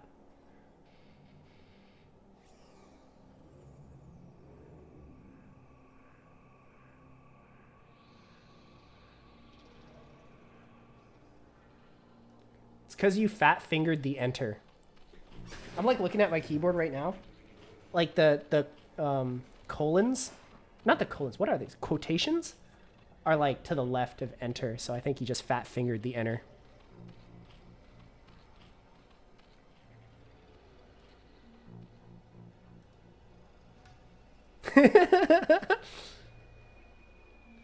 So, Finalsky, being the first Protoss in the group to go for a gate expand instead of a forge fast expand. We're going to see some aggression out of this guy.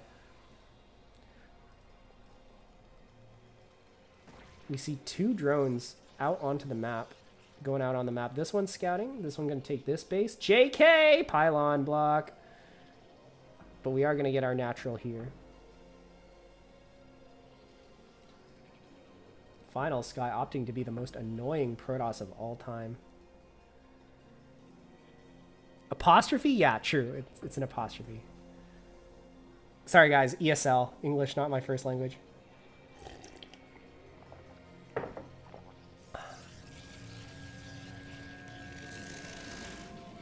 That's a joke, by the way. English is technically my second language, but I've basically forgotten like 90% of my Chinese at this point. English might as well be my only language. All right, so we see quite a lot of Lings being produced on the side of Tmillz. I think he's going for some kind of early Ling aggression, but unfortunately for him, Finalsky is ready for it. He's got a cannon producing, 1 Zealot in the wall and a 2nd Zealot on the way. These 6 Lings are not going to do anything.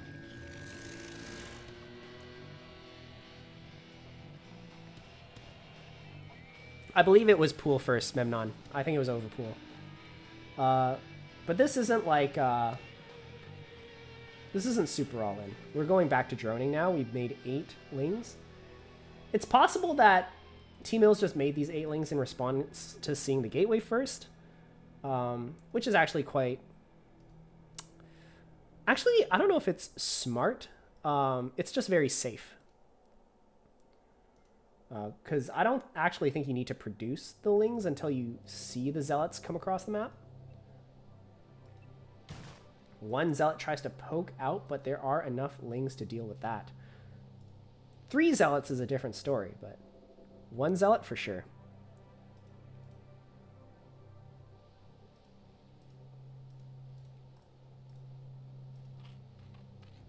Ling speed on the way, as is Lair.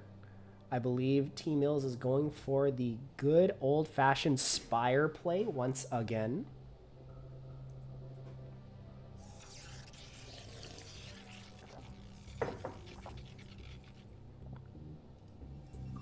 And he's also going to float the Overlord in, as he did in our previous Protoss versus Zergs.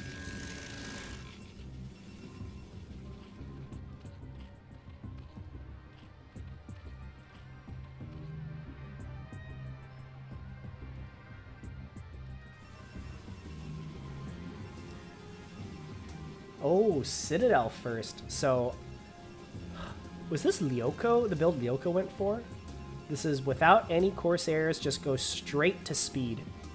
Get damage with that, and then go straight into your classic Dragoon range storm push in the mid-game. We now see 4 Zealots are out on the map. They do push out. 2 cannons are built behind this, so there's no threat of a Ling run by now. And now all of a sudden Tmillz has to deal with this threat. There aren't enough Lings to deal with 4 quite yet. But we are going to try to engage this in the middle of the map. We always want to try and deal with the Zealots before they get tucked into their little corner. And it looks like Protoss is just going to run away from this. Unfortunately for him, he didn't actually force that many Lings, right? I think we just built like 2 eggs worth more. No, we actually built quite a lot of Lings. Never mind. He did force out a good number of Lings. So that was overall a pretty good attack from him. The Zerg will not be slowed down too much. We are now getting our 4th hatchery. Our spire had just finished. We have 600 gas, so enough to make our 5 muta flock. Not quite. We don't quite have enough minerals though, probably because we panicked and made a whole bunch of Lings, and we needed to make overlords to make sure we don't get supply blocked. So I think the mutas are going to come a little bit late. Oh, my bad. You actually built a starport there, so this is just a fast citadel before the Stargate. Protoss is in the chat. Are we supposed to build Citadel before Stargate if we're going to go Corsair? Like, does that... What does that do? Because I was under the impression that if you're going to go for like a Corsair, like standard kind of Bisu build, you rush Corsair and then you get everything else afterwards. It's not the standard build? Yeah, okay. That makes sense. Yeah, the Corsair should be scouting, but unfortunately it kills the first Overlord and then immediately dies. A lot of beginner Protosses sort of make this mistake of, oh, like the Corsair is for killing Overlords. Well, that's not actually true. The Corsair's main purpose is to scout. Its secondary purpose is to kill Overlords and make way for the DT if you're going for that kind of style. But you need to scout with the Corsairs, because if the Zerg is doing like a Hydra all-in, you need to know if it's happening. And if the Zerg is not doing a Hydra all-in, you can't commit to building a ton of cannons like, unfortunately, Finalsky is doing right now.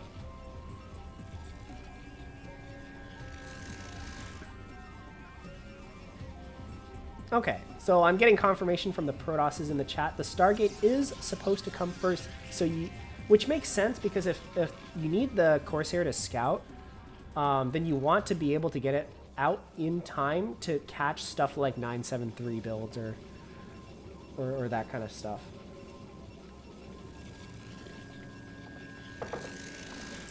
So yeah, a bit of a misordering of the build order, but that's okay. The Zerg is playing quite standard, as is the Protoss besides that. So both players are still going to be in pretty good positions. I think the Zerg is playing mechanically wise a little bit better. We see that they are actually on even supply, which is good for Zerg. It's actually quite good for Zerg. And they are on like comparable worker counts. Zerg is down 5 workers, but it's still pretty good.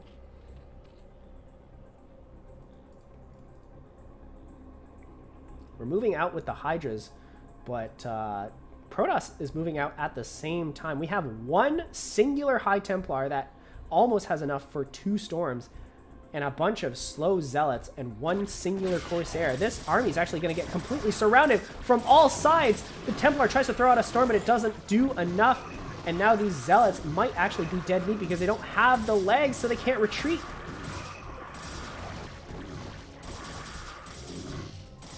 Oh, but a little bit of miss micro on the side of the Hydras will force them to take a lot more damage than Zerg would have otherwise taken. But nevertheless, these Zealots are going to be pushed back.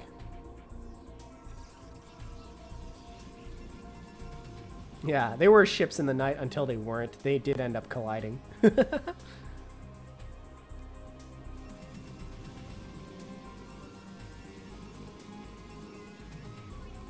Alright, looks like we're going to try and get something done with these Hydras, but there are so many cannons back there that, like, as Tmillz, you're just like, you know what, I ain't messing with this.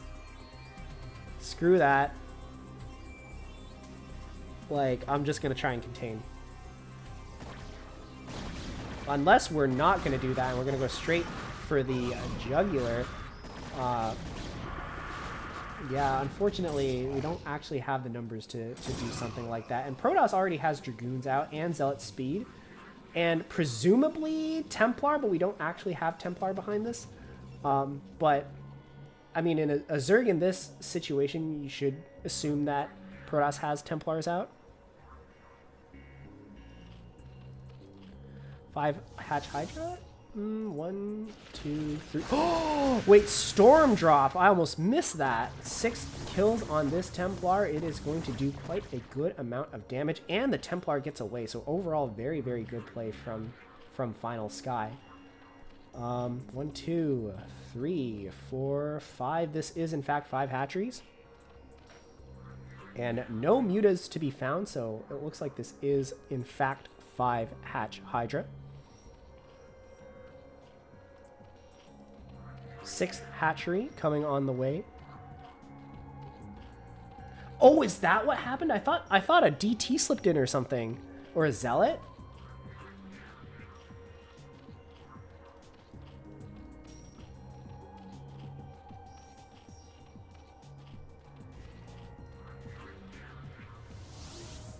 Yeah, no, I think it was the Lings, because none of these Lings have kills. So it must have been friendly fire. Good drill from Tmillz. Gonna really delay the Zealots. They're still gonna do a bit of damage. But yeah.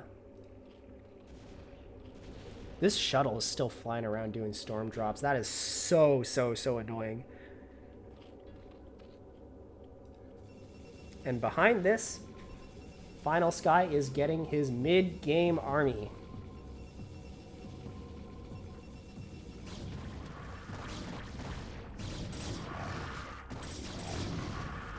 This mid-game army is a little bit smaller than what we would normally see from Protoss. I think at this point in the game, Protoss usually gets up to 150 supply, I think. But nevertheless, this is actually quite a strong army. Zerg definitely will need to respect this. We have 2 Templars, each one able to put out 2 storms. So that's 4 storms in total because I can do math. We're leading with the Dragoons, which is fine. But now we're going to go through the arduous process of pushing through the bridges. And the Lurkers are not going to be ready on time. So we might have a very strong timing here. Also, these drones are not mining. Ooh. There we go. And now, it is time to push across the bridges. The hardest thing to do in the entire history of StarCraft is to push across the bridges of Neo Dark Origin. The Lurkers have just spawned out, but they're all on top of each other. We need to spread them out before we burrow. Oh my god. Storm time, storm time. We have 1 Templar with 2 storms. We can kill all of these Lurkers. Instead, we're going to use it on this group of Hydras. Probably a better use of them in this particular situation, but these Lurkers are going to come up and burrow. We need to retreat with this army because we can't actually deal with that. And only 2 Dragoons come out of that particular fight. But now we're going to try to push across the bridges again, but this time from all 3, actually. These 2 Dragoons come back, but they're going to be dispatched. This attack from the bottom 2 bridges is going to be a lot more successful, but we don't have storms. So there is no, like, real muscle to this army.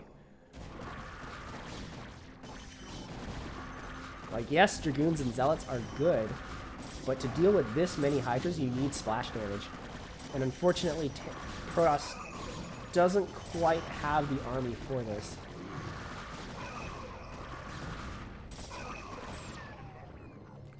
The observer goes down.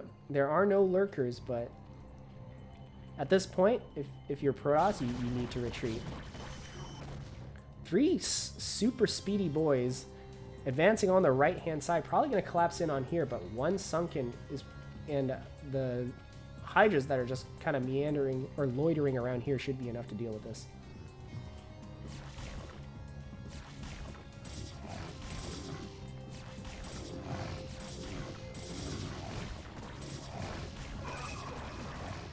Yeah, this is not going to do that much. Behind this, we are, in fact, double expanding. Zerg is aware of both the expansions, though, so I expect Tmillz to start pumping units and go on the offensive.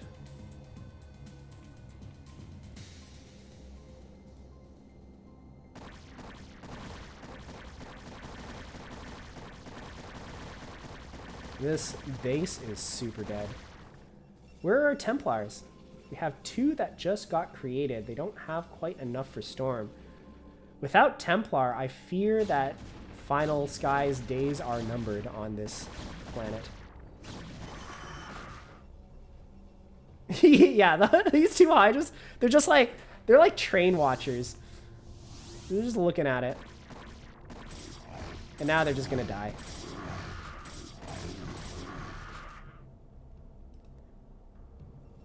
So Tmillz is unaware, but Finalsky actually has, for a little while, didn't have any Storm. So he could have gone in and just like cracked his defense wide open.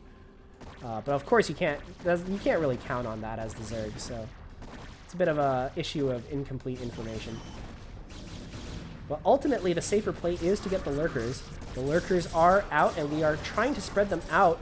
Unfortunately, we don't really do that, and 2 Storms basically kill 3 Lurkers. This is very good for Protoss, but we need to do this like 3 more times. Another Storm goes down on a group of 5 Hydras.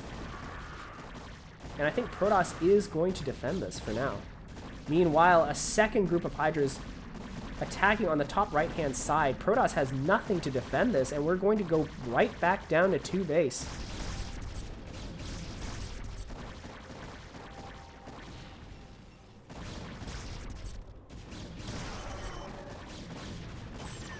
Behind this, I think Protoss is going to barely win this fight. Actually, with the reinforcing Hydras, and if we take these Hydras and bring them over here, it might be a different story.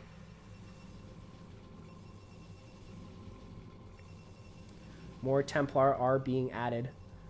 One of them has Storm. A second one is very, very, very close to Storm. Oh, but Zerg realizes that these Templars are just loitering here. You're not allowed to do that. That's illegal. And they all get sniped. 2 just popped out, so in a little bit we're going to have 2 more Storm, but I fear that that might not be enough if Tmillz keeps up the pressure here.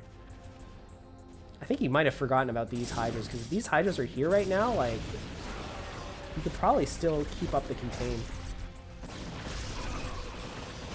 Finalsky doing a very, very good job of storming, like, the Lurkers.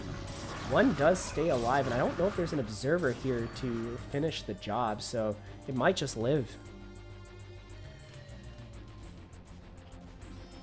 Alright, we finally realized there are Hydras here.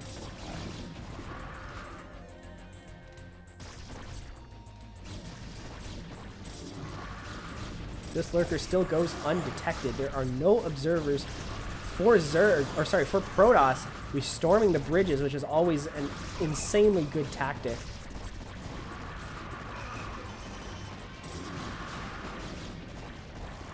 Oh no, the Lurker unburrowed for a brief second, but it's still gonna live. It's still gonna live. Oh.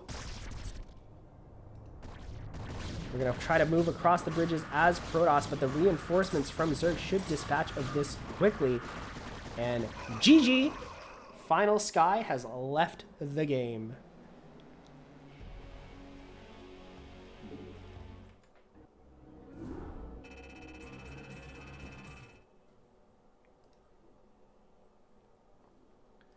All right.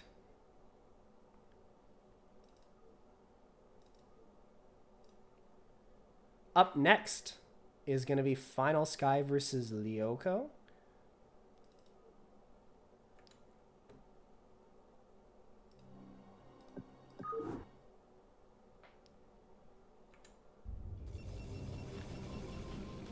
Another PvP. There we go. Everything's set up.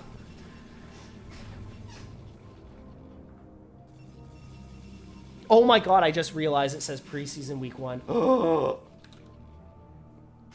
no. Mission failed.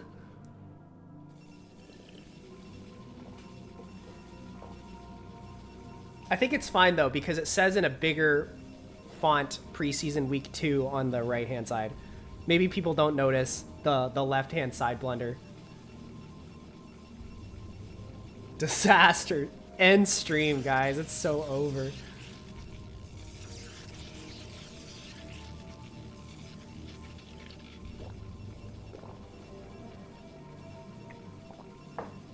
I'll have to redo it. Use the memory forgetting machine on my own self.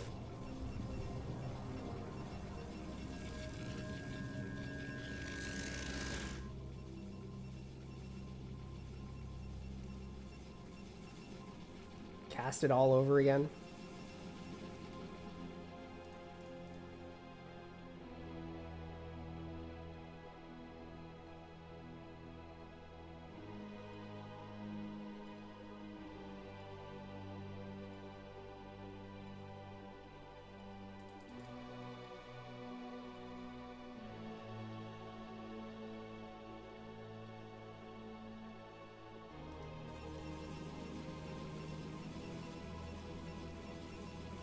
Alright, let's talk a little bit about this game.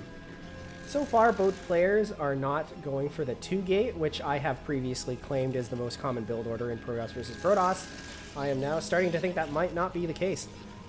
Maybe it's just Escalade. That's very possible.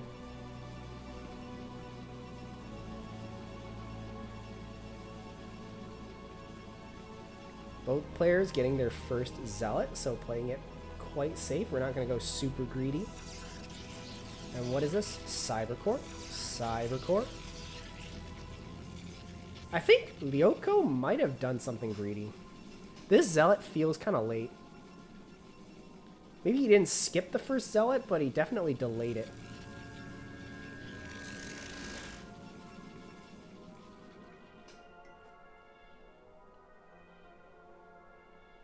I'm out of water.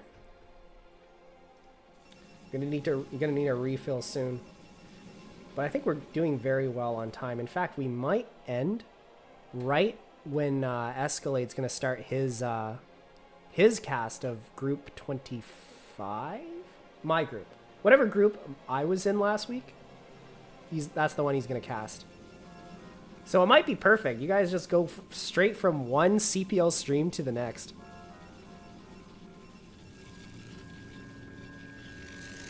You think Final went Zealot before Core? Is that standard? To go Core before Zealot? Or is that like really greedy?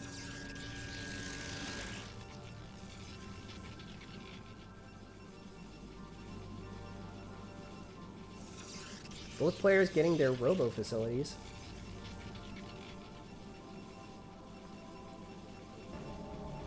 But Lyoko not getting the second gateway. I'm pretty sure that's what we did in the other PvP. Or was it the other person that did that?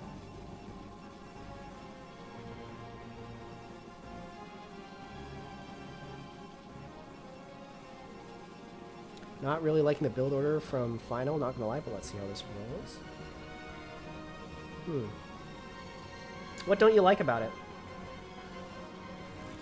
I do notice we're getting 2 Zealots.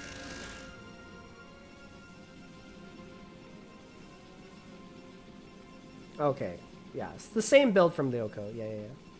So, 1 gate, Robo, and then 2nd gate. Sounds about right. You skipped range for a Robo that's not faster. Oh, interesting. So these goons still don't have range?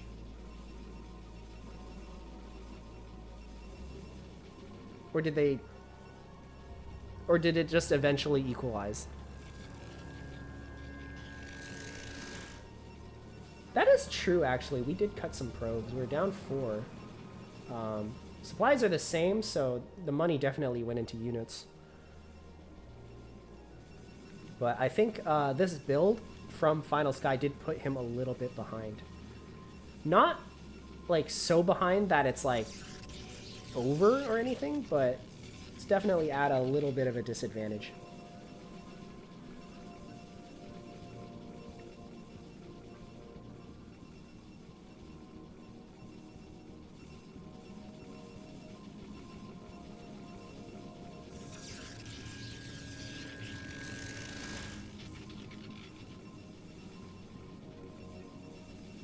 So Lyoko getting the observatory, important for defending against DTs. And it looks like Finalsky going for the bit of a riskier option of just skipping observatory altogether. Going for the second Reaver.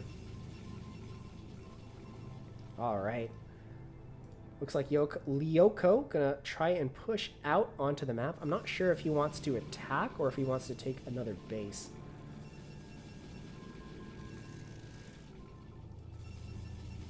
Meanwhile, Finalsky going for Forge. Interesting. Looks like Lyoko is going to put on the aggression, gonna push out onto the map and try to get some damage done. A coin with 1 clown face and 1 ape. You're so real, RiceHat.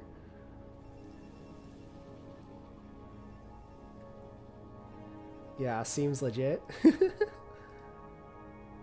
All right, engagement coming out onto in the natural of Finalsky.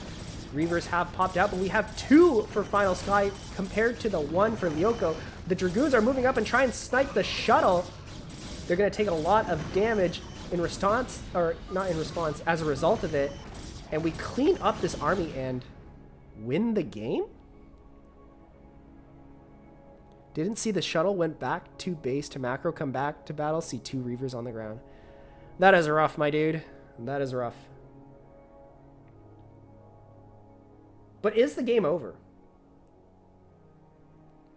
I think from the perspective of Lyoko, it was very bad. But we're actually still up in workers. And Finalsky would actually have to push across the map to win. Oh, actually, we didn't kill this Reaver. Yeah, it might have been over.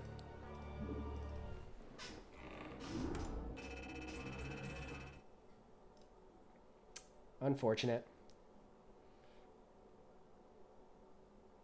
No shuttle to carry Reaver? That's true.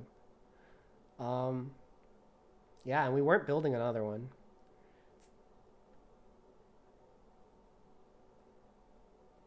I think Lyoko has been leaving games a little bit early. Those games were, like... It would have been an uphill battle, but I don't think it was... I think there was still play, you know? Anyways, we are now on to the creme de la crop, the game that was touted as the game of the week. Okay, those words weren't used exactly, but this was the game that made Finalsky say, "I recommend you cast this group this week." But before we do that, I am very thirsty, so I'm gonna get some more water. I'll be right back. See you guys in like 3 minutes. Yeah, 3 minutes. All right, cool.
All right, I am back.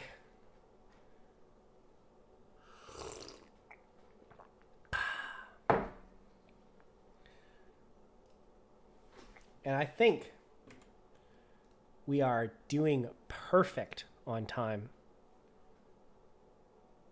Because I peeked at the length of the replay. And I think we finished exactly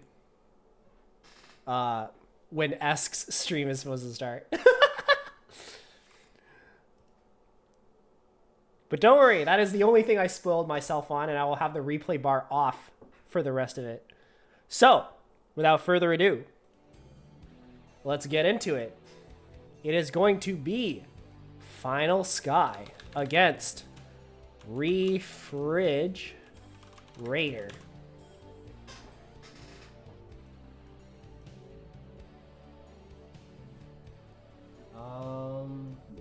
Yeah. All right, everything looks good. Oh, I just noticed your name is a little bit too big. It like cuts off. Rest in peace, FridgeRaider. Spawning on the top left-hand side, we have our aforementioned Terran hero, Nom FridgeRaider, or RiceHat, or however, any kind of fridge type rating person.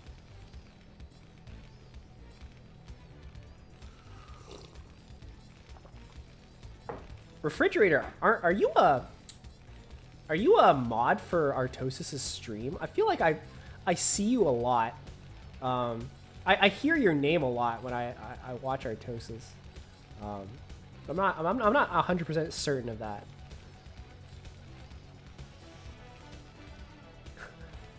Bro, I ain't casting with you, Esk. It's literally my group, bro. I'm not gonna be like, ah, yes, this is, and here is where I lose 5 tanks to 2 mines. Like, you are having it in the chat in a while? I see.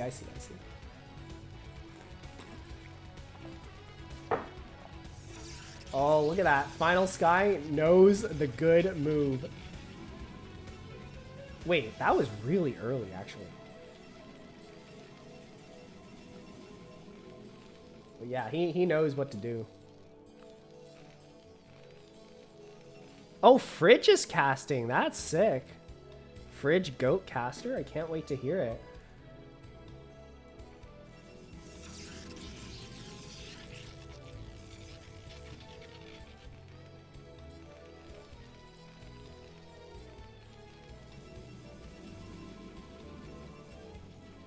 Sounds like it's gonna be an awesome event.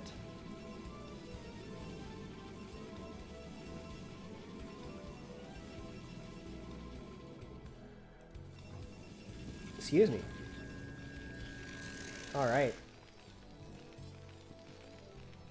So it seems like FridgeRaider is not quite going for the 5 SCVs on gas, try to kill it really quickly move. We might just go for a gas expand. No, we're adding more stuff here. Maybe we do want to kill it really fast.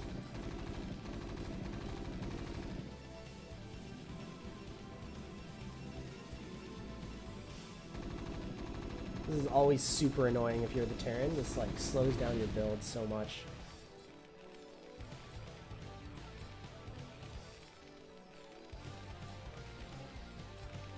I feel like I need a build order for when my gas gets stolen. Like, because at this point in the game, I just don't even know what to do. Like, I don't know how many SCVs to pull. I don't know how many Marines to make. I don't know if I should get my expo faster. Like, what is it? The actual build order for when your gas gets stolen? Because it certainly isn't 16 factory, I'll tell you that. Put down another barracks and proceed like a man. I have seen people do that. I've heard mixed things about it. Some people say it's like really bad, and other people say it's like, it's just how you do it. It's just how you play.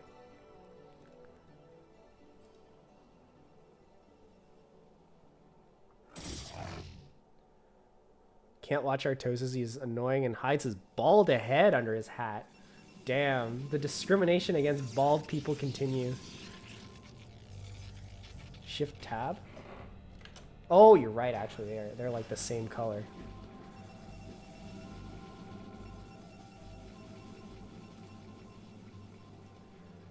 We actually start off producing a whole bunch of Zealots right away. This is a little bit unorthodox from Finalsky, and I think it is all to get the Reaver faster. This is going to be one base Reaver for our Protoss player. There it is, the support bay. One base Reaver, the fastest Reaver you could possibly get. Fastest Reaver in the West. Without range, too. Yeah, he's kind of going nuts. He watched SSL. This happened in SSL? I actually haven't started watching SSL yet. I'm really behind on the tournaments. I'm still going through ASL right now. No spoilers, please. This is a one base Reaver.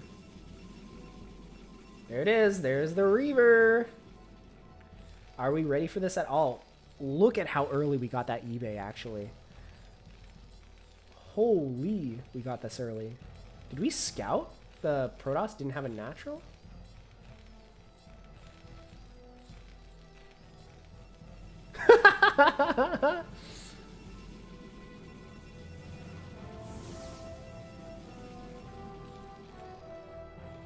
Like, FridgeRaider definitely knows something's up right now. Like, he's getting the turrets in the ring formation. eBay was super early. Like, eBay finished before the command center, dude. But it's going to pay off because, look at this. SCV comes here, nothing. There's nothing here. All right, here comes the shuttle. Shuttle moving out and 3 Zealots kind of at the same time. Maybe we're going for a 1-2 punch, but I fear that these 3 Zealots aren't actually going to do that much. Actually, I might be wrong because there's only 2 Marines in this bunker. So I think the 3 Zealots, if we don't repair this bunker, we're going to break through.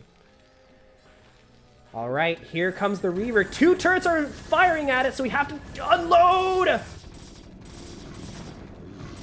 First Scarab wasted. Second Scarab could be devastating. We hit 4 immediately. We hit another couple of SCVs and another 3 go down. This Reaver is doing an insane amount of damage. 11 kills already. But siege mode has already been finished. And this is already a pretty good start for Finalsky. In fact, the Reaver might actually just... it might just walk back to base.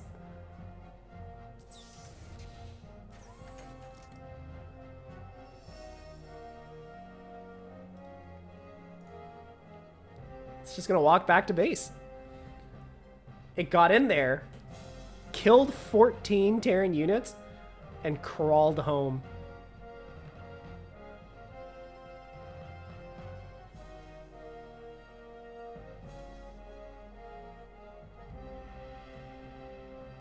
Man, imagine being the Protoss when the Reaver comes home.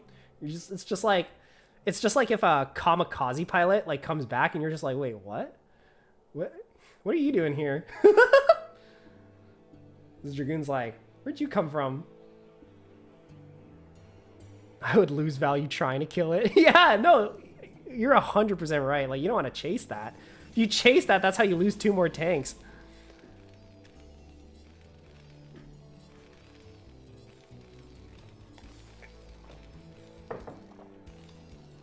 Behind this Finalsky going for the double expand. And we are we're not actually ahead in workers. Probably because we needed that to do a lot of damage. Like, that was one base Reaver. One base Reaver has to do a lot of damage or else it's not worth it, right? You're delaying your own economy. So at this point in the game, Terran is actually a little bit ahead, right? We have 5 more workers. Protoss is only starting his 3rd base now at like 8 minutes. Like, this is good for Terran. This is good for Terran. And we see FridgeRaider doing kind of the same thing he's been doing the other couple of TVPs we've seen. Of course, why fix what isn't broken? FridgeRaider is absolutely dominating this group so far.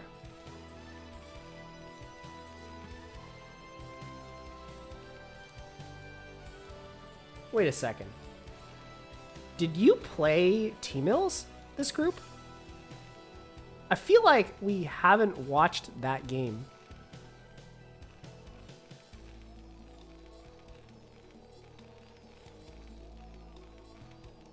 No, we couldn't find a time? Ah, okay. Just making sure I have all the games. Because I was like, wait a second, like, we watched a lot of TVPs, but we haven't watched a single TVZ, and there definitely is a Zerg in this group. But yeah, I guess it makes sense if, yeah, scheduling issue. That's too bad.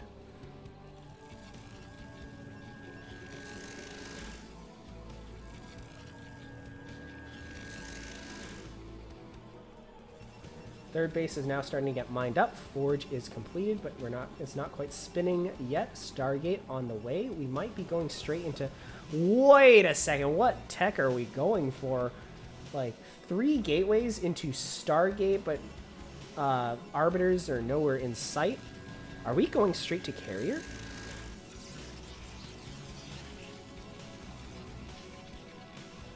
Another gateway being added. What is the Protoss doing? What are we cooking up?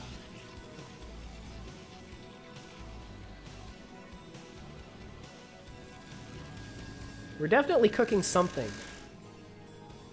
I'm not just saying that because I'm hungry.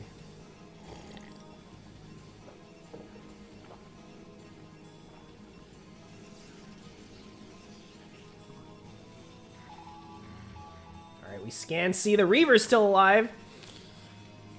It haunts him. 6 factories completed for FridgeRaider. The push is coming soon. We have a lot of tanks. 10 tanks in total.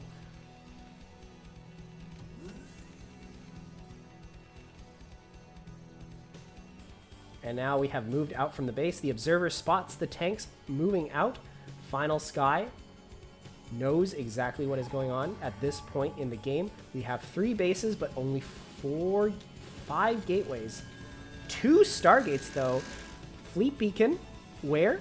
Is Fleet Beacon somewhere? Fleet Beacon anywhere? Maybe not. I mean, we do see that the Terran is moving out, so maybe Fleet Beacon not the smartest choice at this point in the game. We have a group of Dragoons here ready to flank when Terran is going to try to attempt the world's hardest task, moving across the bridges on Neo Dark Origin. We set up on one side of the river. And from the bottom side, we begin to move in. There are no Protosses here to contest. Finalsky realizes that the Terran have already crossed the border and have now sprung into action. The Protoss Dragoons are trying to engage into this army, but unfortunately the tanks are doing a ton of damage. The Reaver successfully gets dropped down here and continues its killing spree. It's now up to 20 kills, and it might have single-handedly blunted this push. But the battle's not over yet. There is still a group of Terran units on this side of the map that need to be moved across for this push to be successful. Protoss behind this. Are we still making units? The Zealots are still slow, so unfortunately they're not going to do a whole lot. It's going to be up to the Dragoons and the Reaver and the Micro. This is the same 14 kill Reaver, yes. It's the same one. It's now up to 21 kills. But it seems like Terran is not eager to move out across the bridge just yet. They are, in fact, setting up a layer of defense and hoping that the Protoss will try to push into him.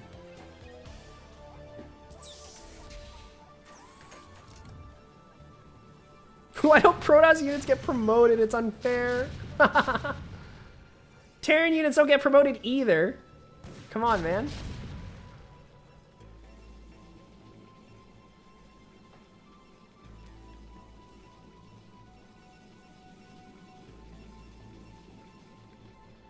What is this? Zealot run by. Sneaking up from the top side. This could either be a run by or a flank. And I think run by is the correct decision. It does get spotted by a singular vulture.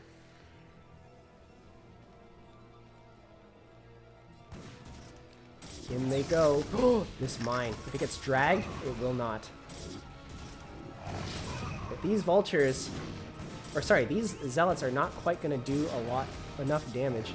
Oh, actually, this small group over here is going ham on these SCVs. FridgeRaider is forced to pull these guys back. But ultimately, this run by is going to be cleaned up. The Reaver, these guys are not.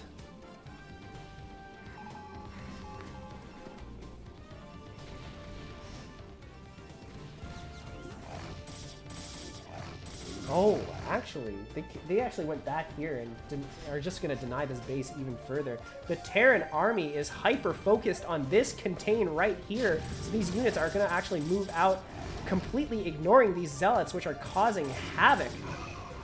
2 tanks have already gone down as a result of this, and this Goliath might go down as well.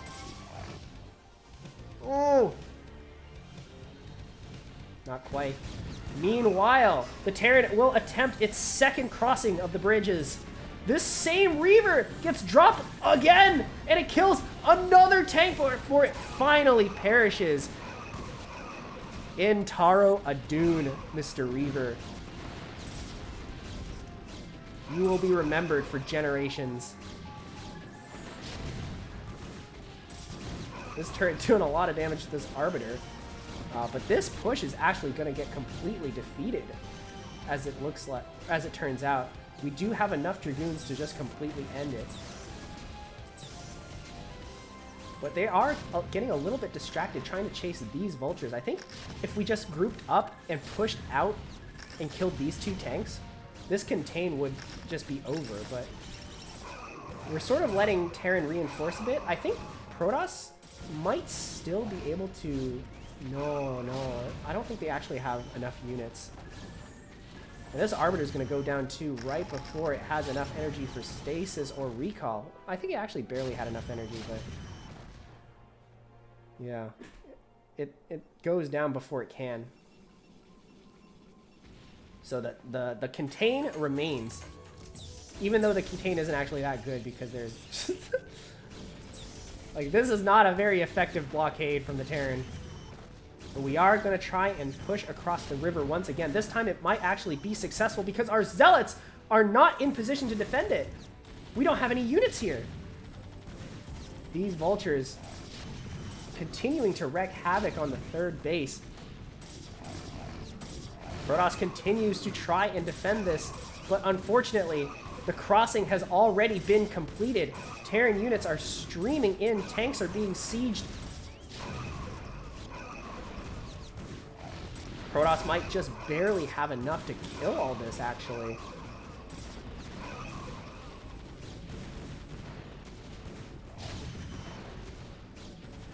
And it looks like once again, the Terran attacking force has been cleaned up. We still have 2 tanks and 5 vultures coming out, and they're going to try and cross the bridge once again. We don't have any observers, so these mines could be devastating. And non-refrigerator GG's.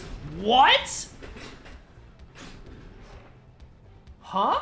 We GG'd? Wait, what?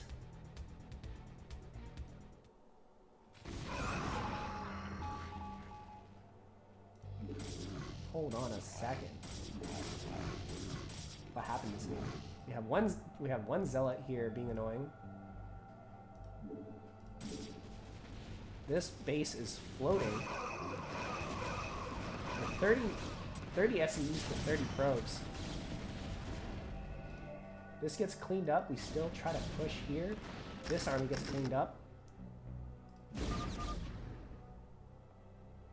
Oh, wait,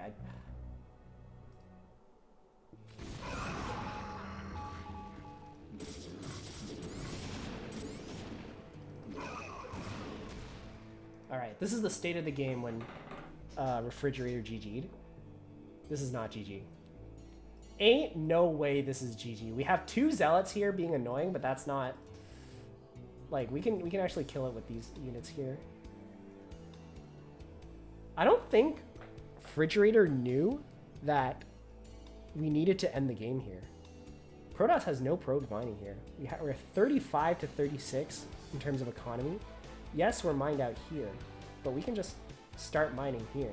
We're 3 base to 3 base. This is not over.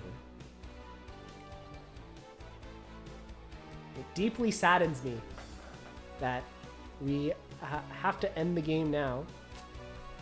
But unfortunately, it seems like FridgeRaider's spirit was broken.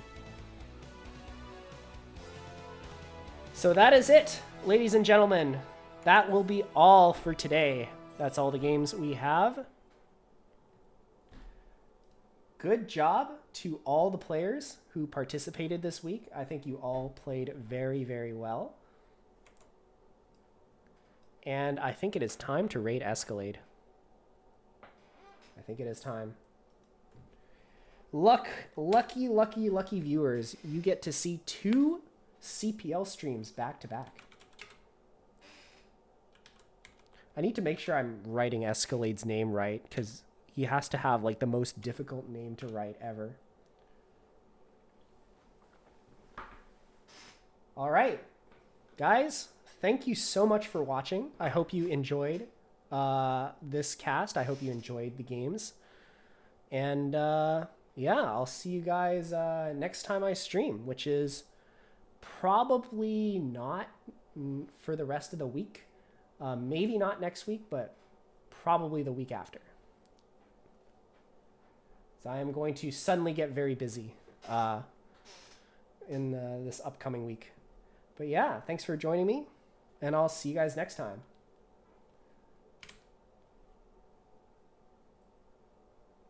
And go watch Escalade, because I'm in that group.